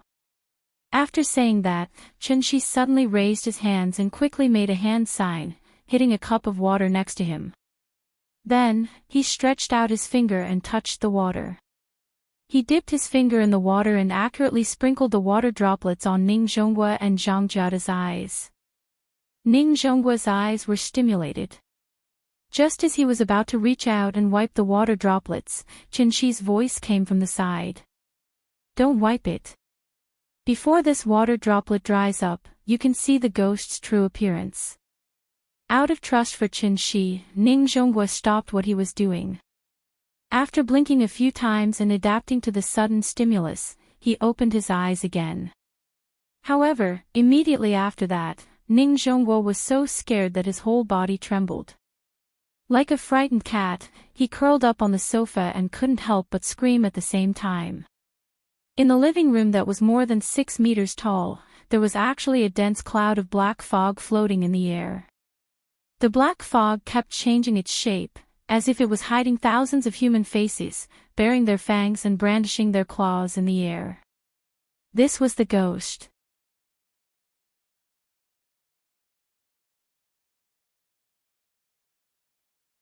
Chapter 49. A large expanse of dense black fog suddenly appeared in front of him, and Ning Zhongguo immediately turned pale with fright. Even with his experience and cultivation, he was still frightened to this extent. It was obvious how terrifying the scene in front of him was. Zhang Jiade did not listen to Qin Shi, so he wiped the water droplets from his eyes. However, after wiping them, he saw Ning Zhongguo curled up on the sofa with an expression as if he had seen a ghost. Ning Zhongguo's body seemed to be trembling non-stop. Mr. Qin. What the hell is this? The whole room was filled with black fog. It was overwhelming and gave Ning Zhongguo a strong sense of oppression. In a daze, he instinctively wanted to get closer to Qin Shi. Then, a cool feeling suddenly appeared in his head. It was like drinking water, slowly flowing from his head to his chest and then into his limbs. Ning Zhongguo immediately calmed down. Ning Zhongguo quickly turned his head and found that Qin Shi had put his hand on his shoulder and was using his eyes to tell him not to be afraid. Don't be afraid. These are ghosts. Qin Shi comforted him and then slowly explained, ghosts have long lost their minds. They can't even be considered living creatures. Naturally, they won't hurt anyone for no reason. Oh, okay, Ning Zhongguo had some lingering fear. Obviously, the scene in front of him had completely exceeded his worldview. However, because Qin Shi was there, he was no longer so afraid. He tried to suppress his fear and asked seriously, Mr. Qin, old Zhang's illness, is it because of these things? Yes. Qin Shi nodded. I understand what you mean. Ning Zhongguo looked at Zhang Jiade with a complicated expression. At this time, Zhang Jiade was almost confused by Ning Zhongguo and Qin Shi's echo. What was old Ning trying to do? Seeing that Zhang Jiade was still in a daze, Ning Zhongguo pleaded on his behalf, Mr. Qin, please help him open his eyes again. After that, Ning Zhongguo quickly looked at Zhang Jiade and said seriously, Old Zhang, don't wipe it off again. Trust me, we've been friends for so many years, I won't lie to you. Zhang Jiade and Ning Zhongguo looked at each other. Seeing that he wasn't joking at all, Zhang Jiade nodded and said hesitantly, Mr. Qin, please, open my eyes. He forced himself to say this, and it was also very awkward. Qin Shi smiled and didn't argue with him. Thus, Qin Shi cast another spell and threw the water droplets onto Zhang Jiade's eyes. 5 seconds later. Ah! Ghost! Help! Zhang Jiade's mental fortitude was slightly weaker than Ning Zhongguo's, so when he saw the strange black fog suddenly appear in front of him, he immediately shouted in fear. This time, Qin Shi did not use his true essence to calm Zhang Jiade down. Zhang Hongyuan, who had been standing behind Zhang Jiade, saw this situation and immediately came to Zhang Jiade's side. He nervously grabbed his arm and asked, Dad, what's wrong? It's broad daylight, how can there be ghosts? After that, he suddenly became angry and pointed at Qin Shi and roared, What did you do to my dad? Hongyuan, don't be rude. Qin Shi didn't react, but Ning Zhongguo immediately stopped him. This scene had also happened in his family before. At this moment, Ning Zhongguo somewhat understood Qin Shi's strange behavior before. After all, their understanding of this world was still too one-sided. Zhang Hongyuan glared at Qin Shi with an almost hostile gaze. After hearing Ning Zhongguo's scolding, he had no choice but to swallow the words that were about to come out of his mouth. Ning Zhongguo was not someone he could offend. Dad, what's wrong? Are you okay? Zhang Hongyuan squatted in front of Zhang Jiade. This filial son was still carefully comforting his father as usual. Zhang Jiade's expression changed. When he saw Zhang Hongyuan squatting in front of him, his eyes widened and his face was full of horror. Because he was so scared, he couldn't even speak a complete sentence. Hongyuan.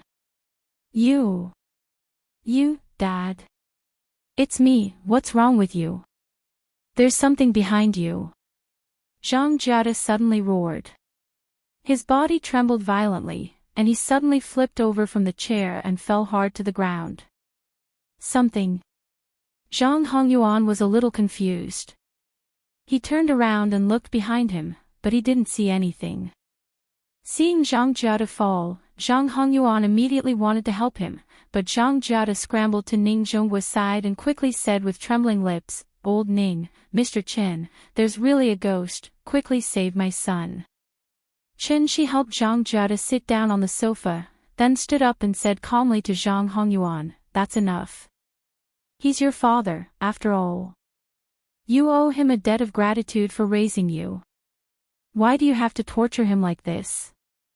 Hearing this, Zhang Hongyuan's expression changed greatly, and he roared, "Bullshit. I don't know what you're talking about.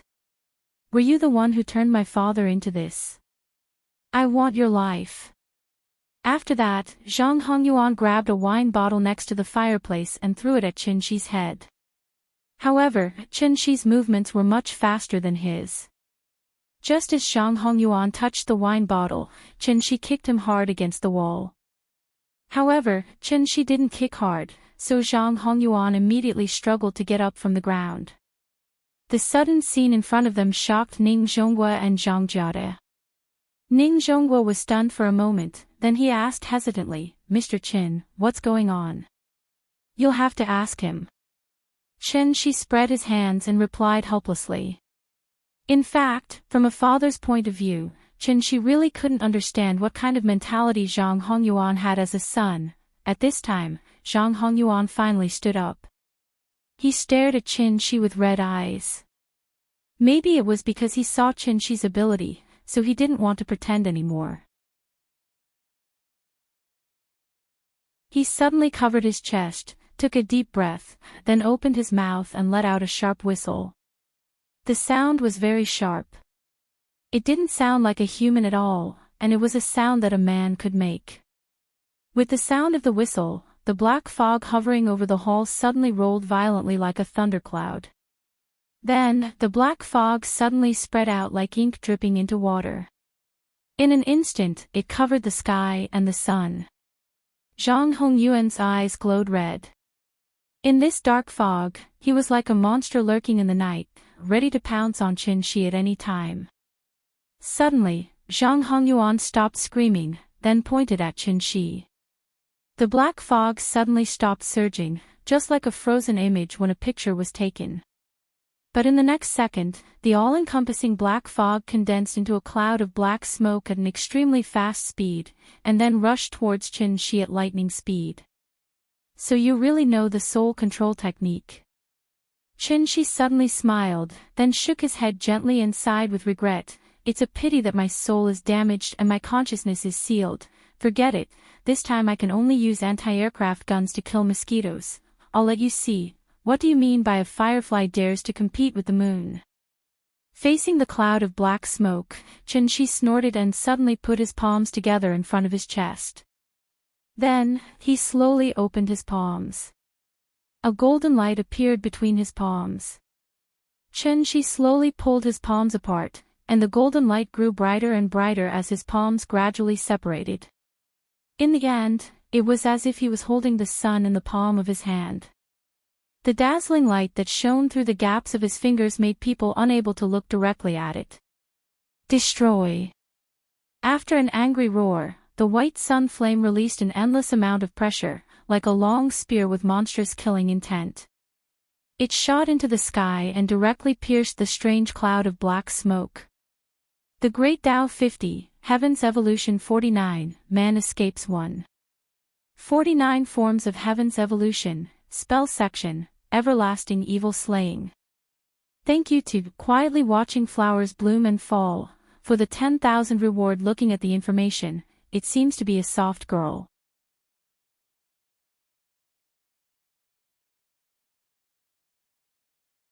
Chapter 50.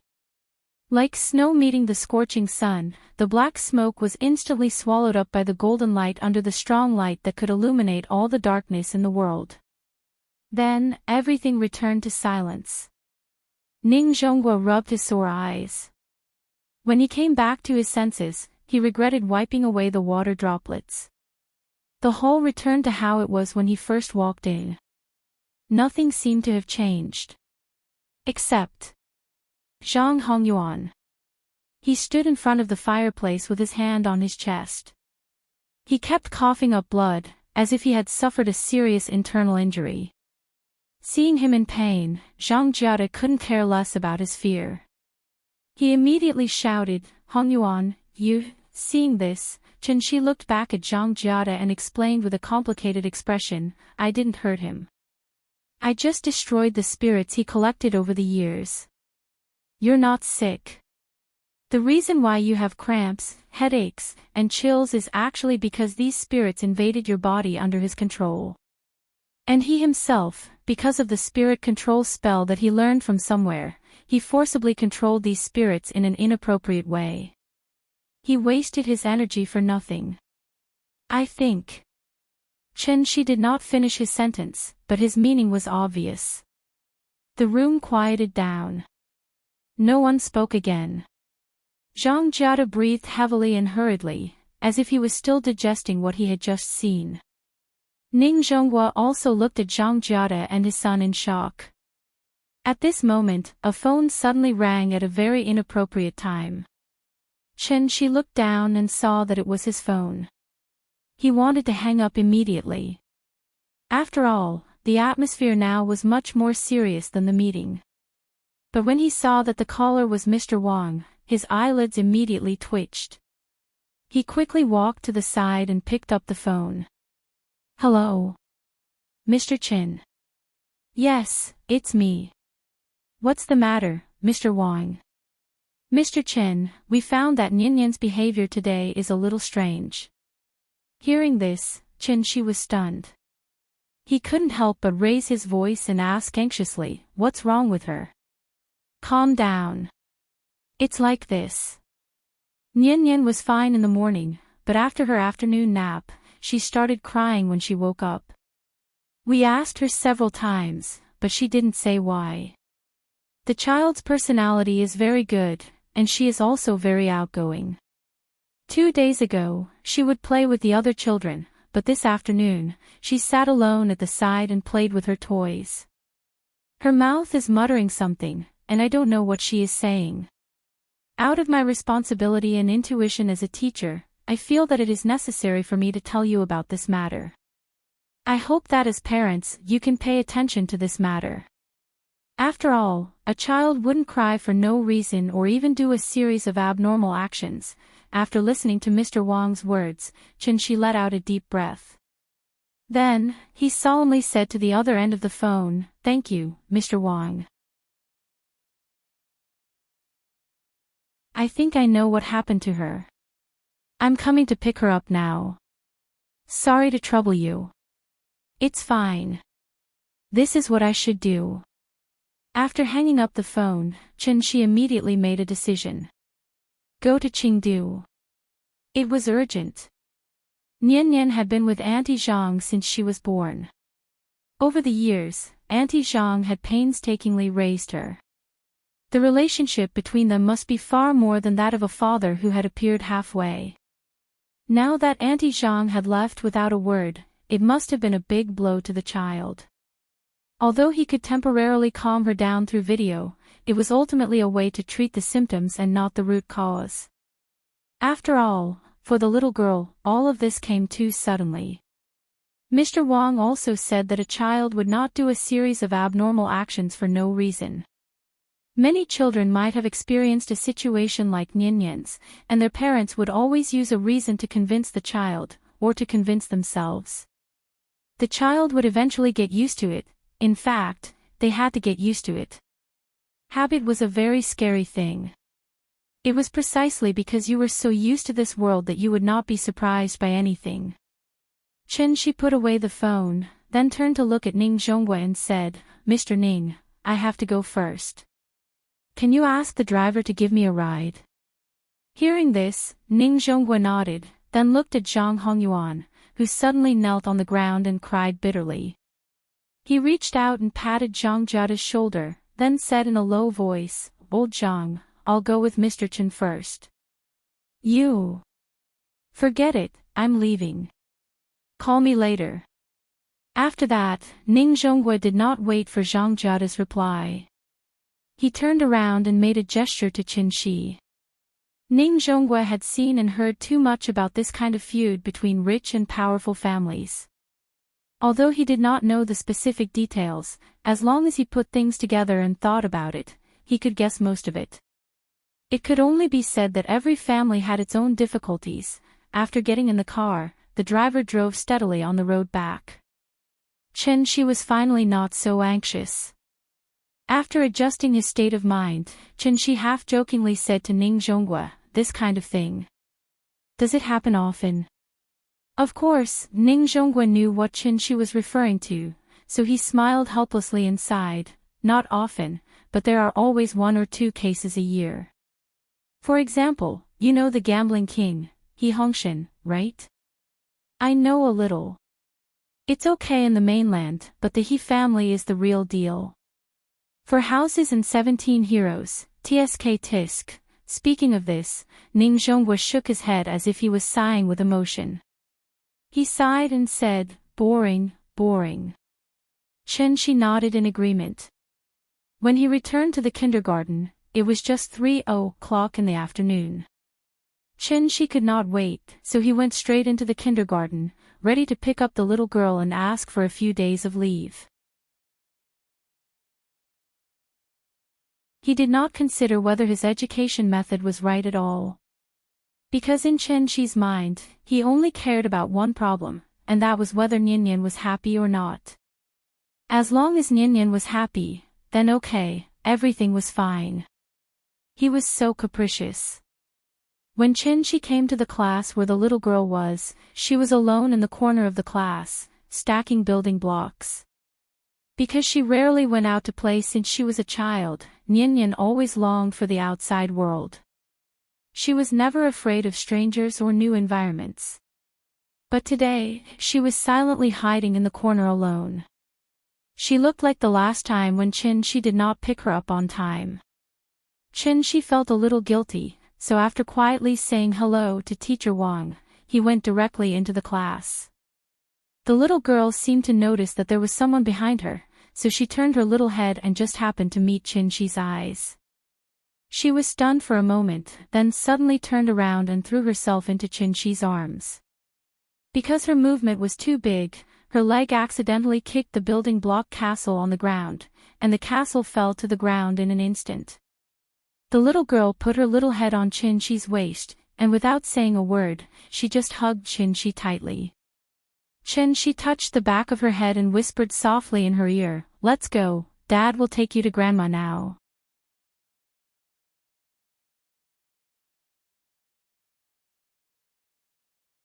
Chapter 51.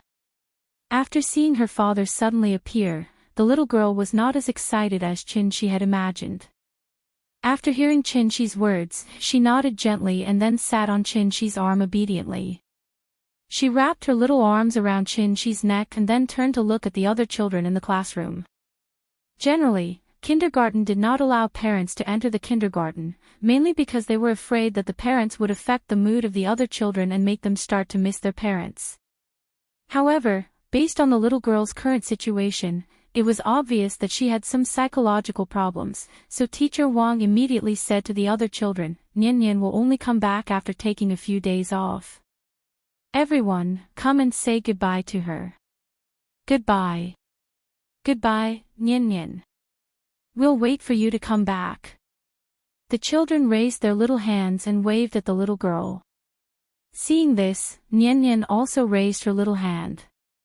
She gently waved her hand, and then somewhat embarrassedly lay on Qin Shi's shoulder, hiding her little face. Chen Shi looked at the group of enthusiastic children and smiled as he responded for Nian. Thank you, everyone. Goodbye. After that, he walked out of the kindergarten with Nian. Ning Zhongguo's car was still parked outside. He had also bought the plane tickets for Chen Shi. They would fly to Chengdu at 5:40 p.m. and arrive at 9 p.m. The little girl was already 4 years old, so she also needed to buy a child's ticket and a household register to board the plane. Chen Nian's household register was in Chen Shi's household register. Chen Shi only discovered this when he came back. People without children might not know that it was actually very troublesome to register a child's household register. In order to register a child's household register, one must first have a marriage certificate and then go to the woman's household register to apply for a birth permit. After the child was born, one still needed to apply for the child's birth certificate at the hospital, which was the birth certificate. Finally, one could register the child's household register at the police station where the parents were registered. It was naturally more troublesome to give birth to a child out of wedlock, which was the so-called birth of a child without marriage. If a woman wanted to register her child as an unmarried mother, she would first have to go to the family planning department to pay a fine. Without a marriage certificate, she would not be able to apply for a birth permit. Only after paying the fine could she apply for a certificate of illegitimate birth. At the same time, the woman would also need to provide a paternity test between the child and the father. Specific regulations may vary from place to place. It was precisely because of this that single mothers were sometimes really pitiful. The man was irresponsible and disappeared after getting pregnant, leaving behind an insensible unmarried woman with a big belly. Other than being discriminated against all day long, she was also made difficult by the law. After all, the fine was not cheap, and the man had run away. Where were they supposed to go for a paternity test? Chen Shi and Qin Ruoying did not have a marriage certificate. And Chen Shi didn't know much about this. Therefore, he had never even thought about why Nian's household register was in his household register. It was as if everything was so natural. It was as it should have been. Chen Shi took Nian home first to get the household register and ID card, and then a change of clothes. People will always have unrealistic fantasies.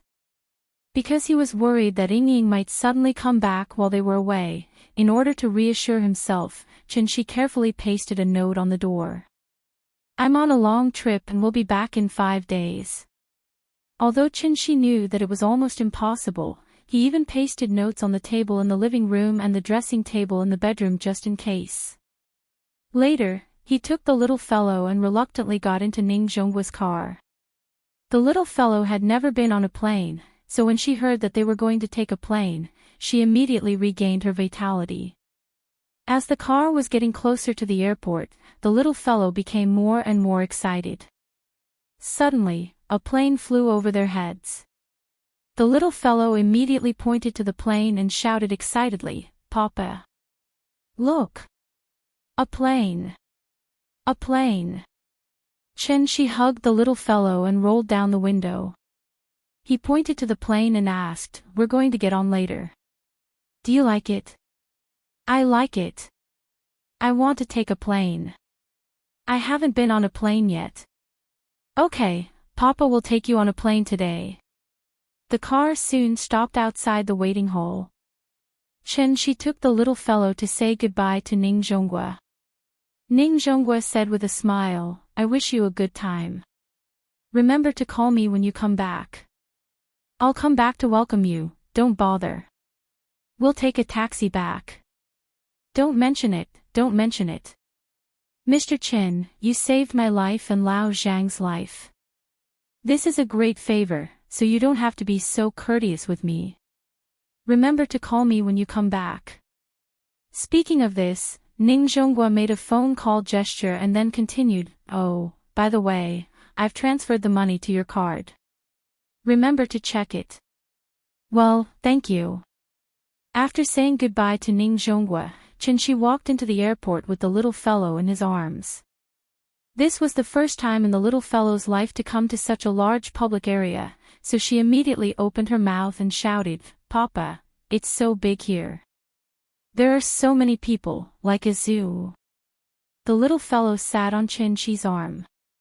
Her small body twisted left and right, and her little head kept turning around. It seemed that she was very interested in everything around her. The first class of the latest flight had been sold out, so Ning Zhongguo did not buy a first-class ticket for Chin-Chi. In addition, it was almost boarding time, so Chin-Chi did not choose a good seat by the window when he checked in. This made Chin-Chi feel a little regretful. They came a little late, so as soon as they booked the tickets, the broadcast over there rang. Chin-Chi quickly took the little fellow to line up at the security check. When they finished the security check, it was already 5:20. He ran all the way with the little fellow in a hurry. At this time, the little fellow saw the KFC next to her and immediately shouted to eat it. Chin-Chi looked at the time. There was really no way, so he could only force the little fellow to get on the plane. He chose the seat in the back half, where there was no wing to block the view. So as soon as the little fellow sat in the seat, she immediately forgot about the KFC and stretched out her little head to look outside. Sitting by the window was a middle-aged man in his 30s. When he saw the little fellow's pitiful look, he immediately said to Chin-Chi, "I'll change my seat with you. Let the child sit here." What a kind man. Chin-Chi was overjoyed when he heard that. He quickly responded politely, "Thank you so much, Nian Nian. Uncle wants to give the seat to you. Quickly say thank you to Uncle." "Thank you, Uncle." The little fellow smiled sweetly, which immediately made the middle-aged man laugh and say, "You're welcome," again and again. After changing the seat, the little fellow immediately stuck herself to the window. He didn't know what she was looking at so excitedly. In the process of the plane heading to the runway, the little fellow was excited, so she shouted. Chin-Chi gently patted her head and then made a shoo gesture. Seeing this, the little fellow immediately covered her mouth with her small hands, revealing a pair of big eyes, looking at Chin-Chi pitifully. Chin-Chi had taught her to keep quiet in public, so the little fellow also understood her mistake. "Good girl, sit down first. The plane is about to take off. Look outside later." After pressing the little fellow to sit in the seat, Chin-Chi took back the table and fastened her seatbelt. Then he let her learn from him and wait for the plane to take off. With a violent shake, the plane took off. The little fellow didn't seem to be afraid of this feeling. When the plane stabilized, she immediately learned the actions of others, rushed to loosen her seatbelt, and then leaned back to the window. "Papa, there are clouds outside." Looking at the sweet smile on the little fellow's face again, Chin-Chi couldn't help but breathe a sigh of relief in his heart. He reached out and pinched the little fellow's face, then imitated her and put his head in front of the window. So, two smiling faces immediately appeared on the window.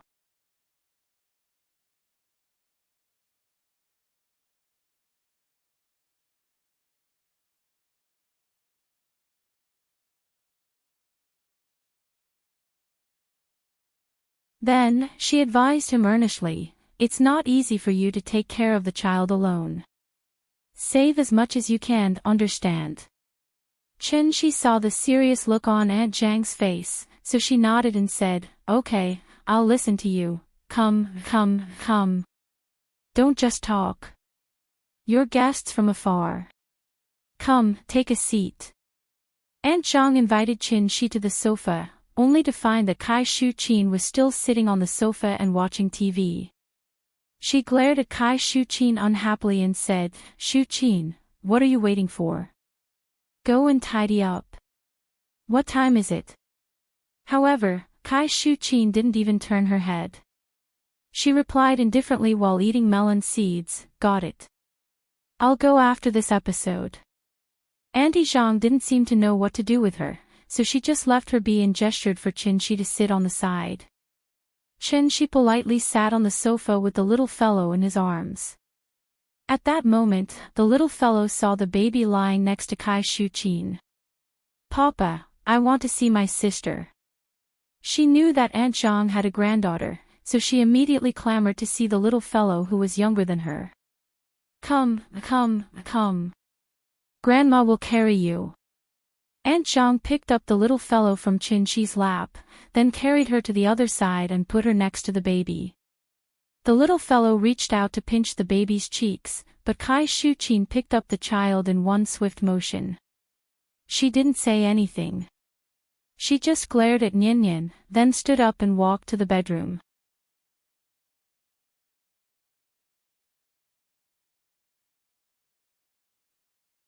Chapter 53. Kai Shu-chin's reaction was very subtle. Aunt Zhang was stunned. She opened her mouth to say something, but no sound came out for a long time. The little girl was also stunned. She stared blankly as Kai Shu-chin took the baby away from her. After Kai Shu-chin walked into the room, the little girl burrowed into Aunt Zhang's arms and buried her head deep into Aunt Zhang's body. At this moment, Qin-Shi gently patted the back of the little girl's hand and said to Aunt Zhang with a smile, "We came uninvited. Sorry for the trouble." "No trouble at all. I'm happy to see this little guy. But you, sigh. Please don't mind." Of course, Qin-Shi knew what Aunt Zhang meant, so he shook his head to show that he didn't mind. "Pinglin, what are you waiting for? Hurry up and get Qin-Shi a glass of water." Oh, okay." After hearing Aunt Zhang's words, Xia Pinglin seemed to come back to his senses and hurriedly ran into the kitchen to get some water. At this moment, Aunt Zhang whispered to Qin-Shi, "Don't be like my son. He's not manly at all. His ears are especially soft. In our words, it's raking ears." Hearing this, Qin-Shi smiled and replied, "I don't think so. It's a good thing for a man to be in front of a woman. I don't know if you've heard of the saying, deep love doesn't last long. A modest gentleman is as gentle as jade." Sigh, how can an old woman like me know as much as you young people? Anyway, Pinglin is too raking. He's not manly at all. He's always being ordered around by his wife. It's annoying to see him. The relationship between mother-in-law and daughter-in-law is a big problem in the world. Don't take it to heart. Young people should have their own habits. You're an elder, so you should understand." I don't understand. Qin-Shi's words made Aunt Zhang shake her head, so Qin-Shi wisely chose to shut up. At this moment, Xia Pinglin brought the water over. He politely handed the cup to Qin-Shi, then said awkwardly, "I'll go in and help Shu-chin tidy up the room.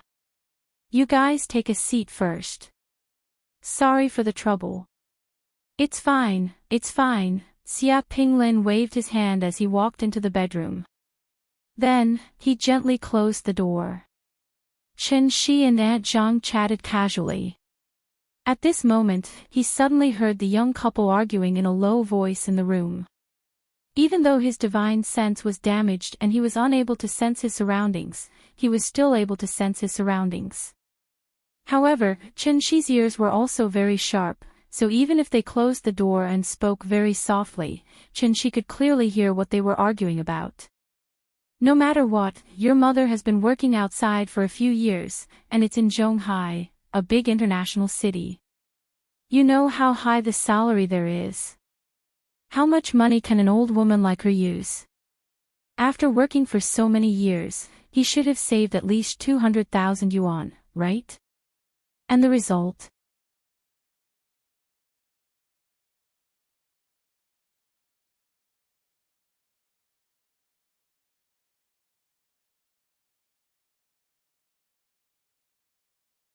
Chapter 54. Because it was very close, Qin-Shi carried the little girl to the temple of the marquis. But after looking at the entrance for a long time, she was not interested at all, so Qin-Shi could only bring her to the brocade next door. In fact, there was nothing in the brocade that could attract a child's attention, so before the little girl was even halfway through, she was already clamoring to go to the amusement park. Regarding this, Chen-Shi did not have any objections, so he took her to a taxi and went straight to Happy Valley. Once they entered Happy Valley, when the little girl saw the huge toy castle at the entrance, she immediately became excited. Because she was not even 1.2 meters tall, she did not even need to buy a ticket. But the price was, she could not play most of the rides. Chen-Shi only found out after coming here that most of the rides in Happy Valley required children to be at least 1.2 meters tall to play. The roller coaster looked exciting and fun, but it was not a ride that children could play. With no other choice, Chen-Shi could only hold her and stand by the side, watching the others play. It was not that there were no children's rides, such as the merry-go-round, small train, sightseeing wheel, crazy bus, and so on were very popular with children. It was just that the little girl wanted to ride the roller coaster, so Chen-Shi had no choice but to coax and trick her to play all the children's rides. Finally, the little girl put down her pouting little mouth. Chen-Shi originally thought that the little girl would not like Happy Valley, but when they came to a place called the Magic Castle, the little girl immediately exploded with curiosity. There were countless dynamic and strange magic rides gathered here. Every arrangement was deliberately to cater to the child's whims. The Magic Theater stood in the middle, shining with a dreamy light. In the theater, cartoon dolls appeared one after another, opening the curtains of the magic ball. Magicians skillfully cast magic, happy wooden horses galloped and chased each other. On the bubble ball battlefield, colorful balls jumped around. There was also a big Mexican straw hat, wildly dancing with magic, releasing brilliant lights. When had the little girl ever seen such a dreamy magic world? So she was immediately addicted. When she really started playing, time passed very quickly. In the blink of an eye, it was 5:00 in the afternoon. Chen-Shi calculated the time and estimated that it would take at least an hour to go back during the rush hour, so he carried the little fellow and prepared to leave. However, she was unwilling no matter what he said. Chen-Shi persuaded her in every way possible and bought her a big panda plushie. Only then did the little girl reluctantly say goodbye to the magic castle with the plushie in her arms. "Papa, when can I come to the amusement park again? This place is much more fun than the zoo." "When you're a little taller, when you're a year older, Daddy will bring you here. By then, you can also play those games." "Really?" "Of course, why would I lie to you? Then I want to ride the roller coaster." "The roller coaster won't work." "Why?" "You have to grow even taller to ride a roller coaster. Papa is lying." When the father and daughter returned to Wuho Temple Street, it was almost 6:00 in the evening. During this time, Aunt Zhang also called twice to urge them. Naturally, they had to eat hot pot in Chengdu. After all these years of training by Aunt Zhang, the little girl could eat a little spicy, so Aunt Zhang ordered a slightly spicy Mandarin duck pot. It seemed that every hot pot restaurant's business was very good. From afar, they could see more than 10 plastic stools at the door. 20 to 30 customers were sitting there waiting in line for their number to be called. The smell of the hot pot was very strong. Before the little girl entered the door, she had already begun to sniff her little nose and kept looking around. She seemed to be very interested in this thing. She had never eaten hot pot before. When Chen-Shi carried her into the hot pot restaurant, Aunt Zhang's family had already ordered the dishes and were waiting for them in their seats. However, Chen-Shi did not immediately go over. Because he felt that the atmosphere at Aunt Zhang's table was a little strange. Kai Shu-Qin held her phone with both hands and typed quickly. She seemed to be chatting on WeChat. Xia Pinglin lowered his head slightly and kept whispering something in Kai Shu-Qin's ear. Aunt Zhang looked at the hot pot in front of her silently. There was a baby carriage next to it. The baby was lying in the carriage obediently and chewing her fingers. Looking at his posture, it was obvious that something unpleasant must have happened before he came. Chen-shi deliberately stood at the door for a minute. After a deep sigh, he carried Nian and walked in. "You're back. Come. The pot is boiling. You can eat at any time." The moment Aunt Zhang saw Chen-shi, she immediately put on a smile and quickly got up to ask him to sit down. Chen-shi nodded at Aunt Zhang, then turned to Xia Pinglin and said, "Sorry for making you wait." Hearing that, Xia Pinglin forced a smile and responded, It's okay. Sit down. I don't know if you like these dishes. I'll show you the menu, okay?" After saying that, Xia Pinglin turned sideways and was about to ask the waiter to bring the menu over. However, at that moment, Kai Shuqin secretly kicked him under the table. Xia Pinglin was not a shrewd person, so it immediately showed on his face. Therefore, he could only turn sideways a little awkwardly. He wanted to say something, but it was as if someone had suddenly grabbed his throat. Aunt Zhang did not seem to notice this. At that moment, Chen-shi stood up and gently pressed Xia Pinglin's hand down.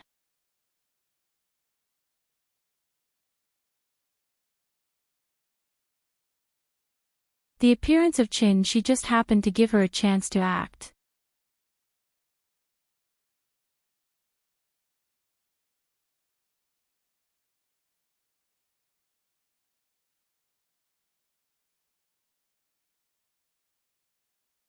She can even take care of Nian, a child who has no blood relationship with her and has no employment relationship with her, let alone her own daughter-in-law and granddaughter. You are Aunt Zhang's son, and I think Aunt Zhang is half a mother to me. So I want to tell you that the money on the ground is not everything. I owe her too much, and I will slowly pay it back in the future. You know your mother's character. If I give this money to her directly, she will definitely not accept it. She will even help me save it in case I have no one to rely on in the future. The reason why I spent so much effort to convert all this money into cash is not to show off, but because I hope you can take this money home. In the process of her asking you to deposit the money in the bank and transfer it to me, you can persuade her to accept this money with a clear conscience. You are a man, the head of the family. Do you understand what I mean? As soon as Chen-shi's voice fell, Xia Pinglin suddenly squatted on the ground and cried loudly. On one side was his mother, and on the other side was his wife who gave birth to his child. No matter how poor her conditions were, she always complained all day, but she never left him. If both of them fell into the water at the same time, who should he save? This was a big problem in the world. When faced with this problem, if he easily made the decision to choose one side and give up the other, then he would be truly childish, hopelessly childish. There was nothing that could not be adjusted between family members.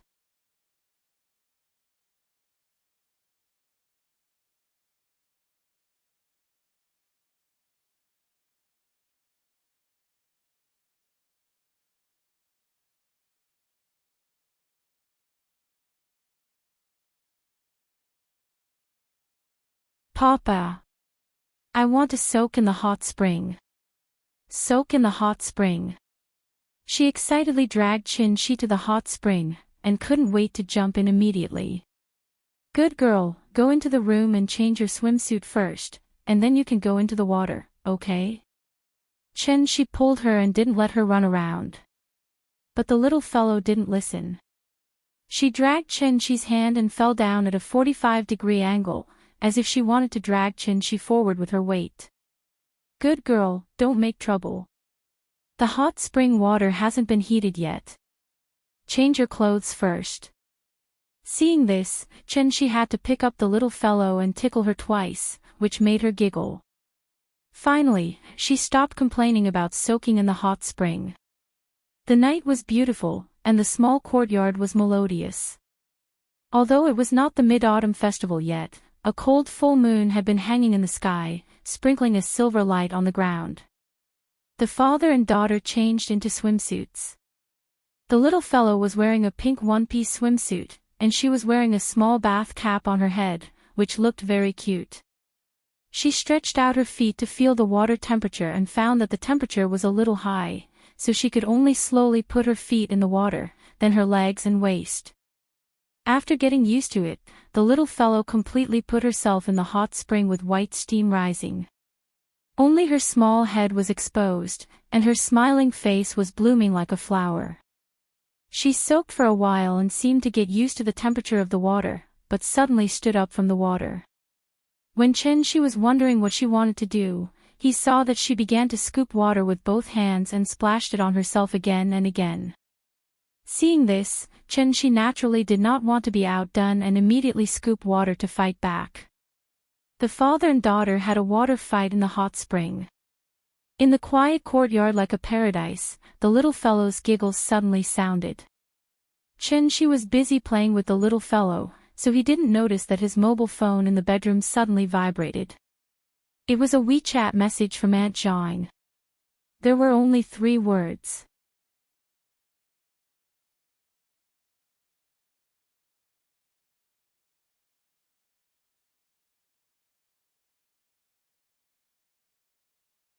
If he lost his child, he couldn't guarantee that he wouldn't do something terrible. It was the wee hours of the morning, and She was like a fish back in water, quickly skimming over one roof after another. The night was his best coat, so even if someone happened to look up at the sky and see him, they would only think that they were seeing things. She hadn't recovered much of his true essence, so in order to reduce his consumption, he had to give up on flying. Instead, he leaped from roof to roof in the city. Although he wasn't flying, his speed was still extremely fast. In less than 5 minutes, She had already arrived at the foot of Mount Immerse. At this time, She suddenly seemed to have thought of something, and hurriedly turned back. I almost forgot, although those restrictions could prevent outsiders from entering, they couldn't prevent the little fellow from going out. If the little fellow woke up and found that he was gone, crying would be a small matter. If she ran out to find him, then it would be really troublesome. He didn't want it to be like the 3 of them fighting the white bone demon, where Sun Wukong drew a circle and the demon couldn't enter, but Tang Sanzang went out himself. She would never allow himself to make such a low-level mistake. Back in the room, She saw that the little fellow was still lying on the bed, and he couldn't help but feel relieved. Gently kissing the little fellow's face, She cast a meditation spell on the little fellow to prevent her from waking up prematurely. After that, She patched up the restrictions that prevented the little fellow from going out, and finally rushed to Mount Immerse with relief. The environment of Mount Immerse was relatively humid, and the humid areas were known for long fogs, so it was easy for heavy fog to appear on Mount Immerse in the morning and evening.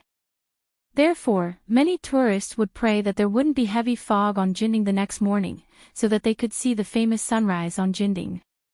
She ran along the sightseeing path. Because it was early in the morning, other than 2 or 3 cars of the scenic area staff, he didn't meet anyone else along the way. After running for about half an hour, She came to a place called the Elephant Washing Pool.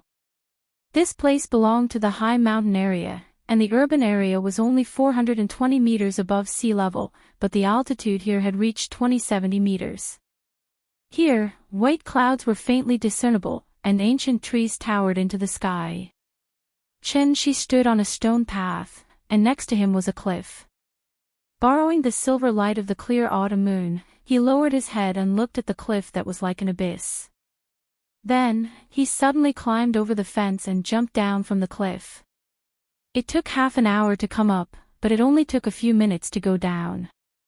At the bottom of the cliff, there was a basin forest, and near the cliff, there were a lot of rubbish thrown by tourists.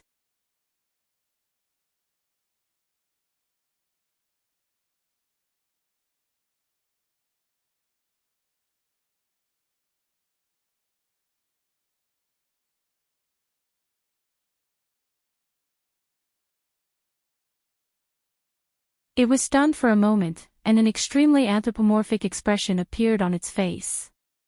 Then it suddenly came back to its senses, and its fur suddenly stood up. Like a frightened cat, it immediately made a pouncing posture toward Chin-Chi's back. Yes, this was a leopard, and an extremely rare ink leopard. What was an ink leopard?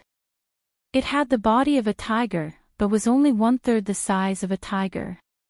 It was a medium-sized carnivorous beast, also known as a leopard or leopard. It is the smallest of the 4 large cats in the genus Panthera. The other 3 are lions, tigers, and jaguars. Shoulder height is about 0, body length is about 1, tail length is about 60 centimeters, weight is 60 to 100 kilograms. It had a round head, short ears, strong and powerful limbs, sharp claws, and strong flexibility. The leopard's whole body was bright, and its fur was brown and yellow. It was covered with black spots and rings, forming an ancient coin-like pattern, so it was called a leopard. Unlike the grayish-white snow leopard, the ink leopard was a black-colored individual produced by the mutation of the leopard's fur color. Its whole body was dark black, and there were still copper spots on it. Therefore, this type of individual was often called an ink leopard. The leopard's physical strength was very strong, and its vision and smell were very sensitive. It was alert, and it could swim and climb trees. It became a bold and fierce carnivore with a wide range of food.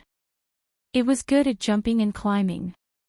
It usually lived alone and came out at night, early in the morning, or in the evening. It often wandered back and forth in the forest.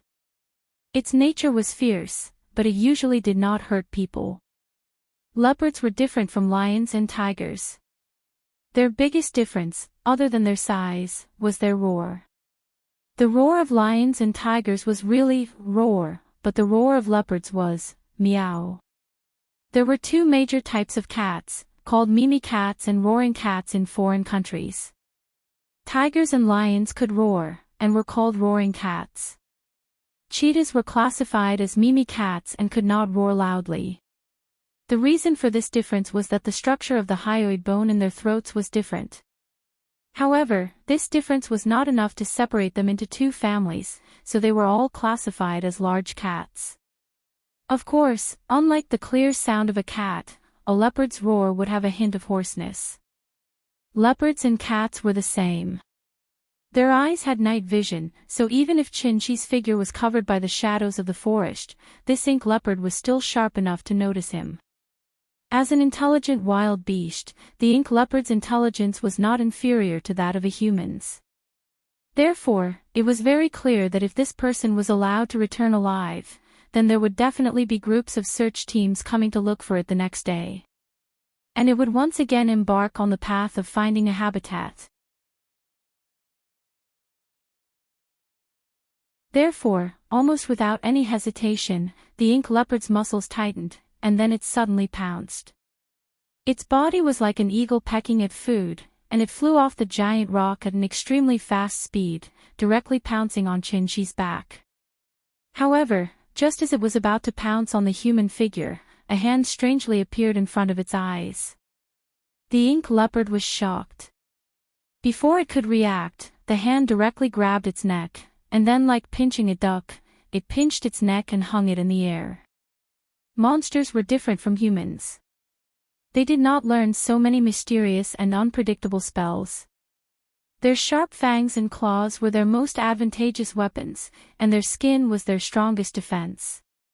Even if they had intelligence, they would continue to temper and strengthen their bodies, and fight against immortal cultivators purely with their physical bodies. Therefore, when the ink leopard's neck was pinched, the sharp claws on its front legs immediately popped out, and viciously scratched at the human's arm. However, after its sharp claws scratched, the ink leopard was shocked to find that its indestructible claws could not even scratch the human skin. At this time, the force from the arm grew stronger, and the ink leopard's breathing became more and more difficult. It had just gained intelligence, but it was far from reaching the stage where it could not eat, drink, or breathe. Meow! The ink leopard struggled and let out a cry, and Chin-Chi saw a pleading expression on its face. After thinking for a while, Chin-Chi slightly loosened his fingers, and let the ink leopard fall from his hand. Forget it, with the environment on Earth, without the inheritance of a tribe, and without the guidance of a powerful person, it's already not easy for you to cultivate to the point of gaining intelligence. Go, I'll spare your life today, but you have to remember, don't kill people in the future. After saying that, Chin-shi turned around and walked back the way he came. The ink leopard crouched on the ground, and put on a defensive posture. However, after hearing Chin-shi's words, a confused expression immediately appeared on its face. It looked in the direction that Chin-shi left, and its eyes rolled around, as if it was thinking about something. After hesitating for a while, the ink leopard seemed to have made a decision, and started running in the direction that Chin-shi left. Chin-shi stood at the bottom of the cliff, and was thinking about whether there was a shorter way to return. At this time, there was a faint sound coming from the forest. Chin-shi turned around and saw that the ink leopard was actually following him. The ink leopard carefully came to a place not far from Chin-shi, and then suddenly bent its front legs, lowered its head, and let out a series of meows. Chin-shi thought for a while, and then asked, "You want to go with me?"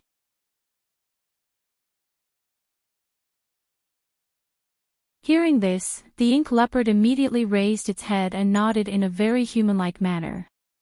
Then, it let out a meow. Interesting, Chin-shi suddenly laughed, and asked, "Can you become smaller?" The ink leopard tilted its head, as if it did not understand what Chin-shi meant.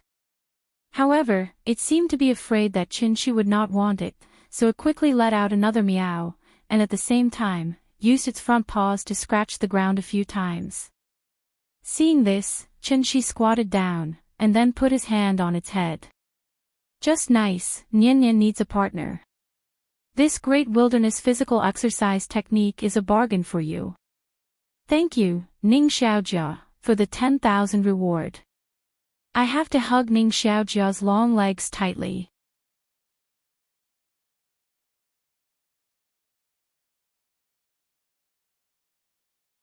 Chapter 59. The next day. By the time the little fellow woke up, the sun was already up to her butt. Chin-shi was sitting in the yard, quietly reading a magazine. A black kitten was curled up in a ball, yawning at his feet in boredom. The little fellow sat up, then raised her hands and rubbed her eyes. Before he put down his hands, she had already shouted in a muffled voice, "Papa, Papa. Hey, here, I'm coming." Hearing the little fellow's shout, Chin-shi immediately dropped the magazine in his hand and ran into the room. "Papa, carry me." The little fellow couldn't open her eyes. After glancing at Chin-shi through a slit, she stretched out her hands for him to carry her. "Okay, let's go. Papa will take you to wash your face." Chin-shi put his hand under the little fellow's armpit, lifted her up from the bed, and then carried her to wash up. After washing her face and brushing her teeth, the little fellow finally woke up. Perhaps it was because she had rested well last night, but she seemed to be in high spirits. Before Chin-shi had time to wash her face for the second time, the little fellow had run out of the bathroom excitedly. "I'm going to climb the mountain." "Don't worry, eat first." Chin-shi quickly put down the towel and chased out. At this time, the little fellow suddenly exclaimed, "Aw! Kitty!" The black cat was squatting at the door and watching. When it saw the little fellow pouncing on it, it immediately jumped to the bed and avoided the little fellow. The little fellow was not as agile as it. After missing, she didn't give up and turned around to chase it again. But the black cat didn't seem to like being close to her, so it jumped to the bed, kicked the wall hard, and flew out of the little fellow's head. At this time, Chin-shi also came out of the bathroom. He saw the little fellow looking at the black cat eagerly with a face full of desire, so he immediately shouted, "Come back, let her touch you." The black cat paused, and then reluctantly moved to the little fellow. The little fellow squatted down, hugged the black cat and laughed, "Papa. I love it." The black cat struggled to jump out, but Chin-shi glared at it and said, "Remember, it used to be heaven boss, earth second, and you third. Now it's her boss, my second, and you third." Meow. Hearing this, The black cat meowed weakly, as if responding to Chin-Shi. The little fellow rubbed the black cat's chin with both hands and then patted its head. She looked at Chin-Shi and asked, "Papa, what's its name?" Let's call it Big Cat." "Good. Big Cat. From now on, you're my pet."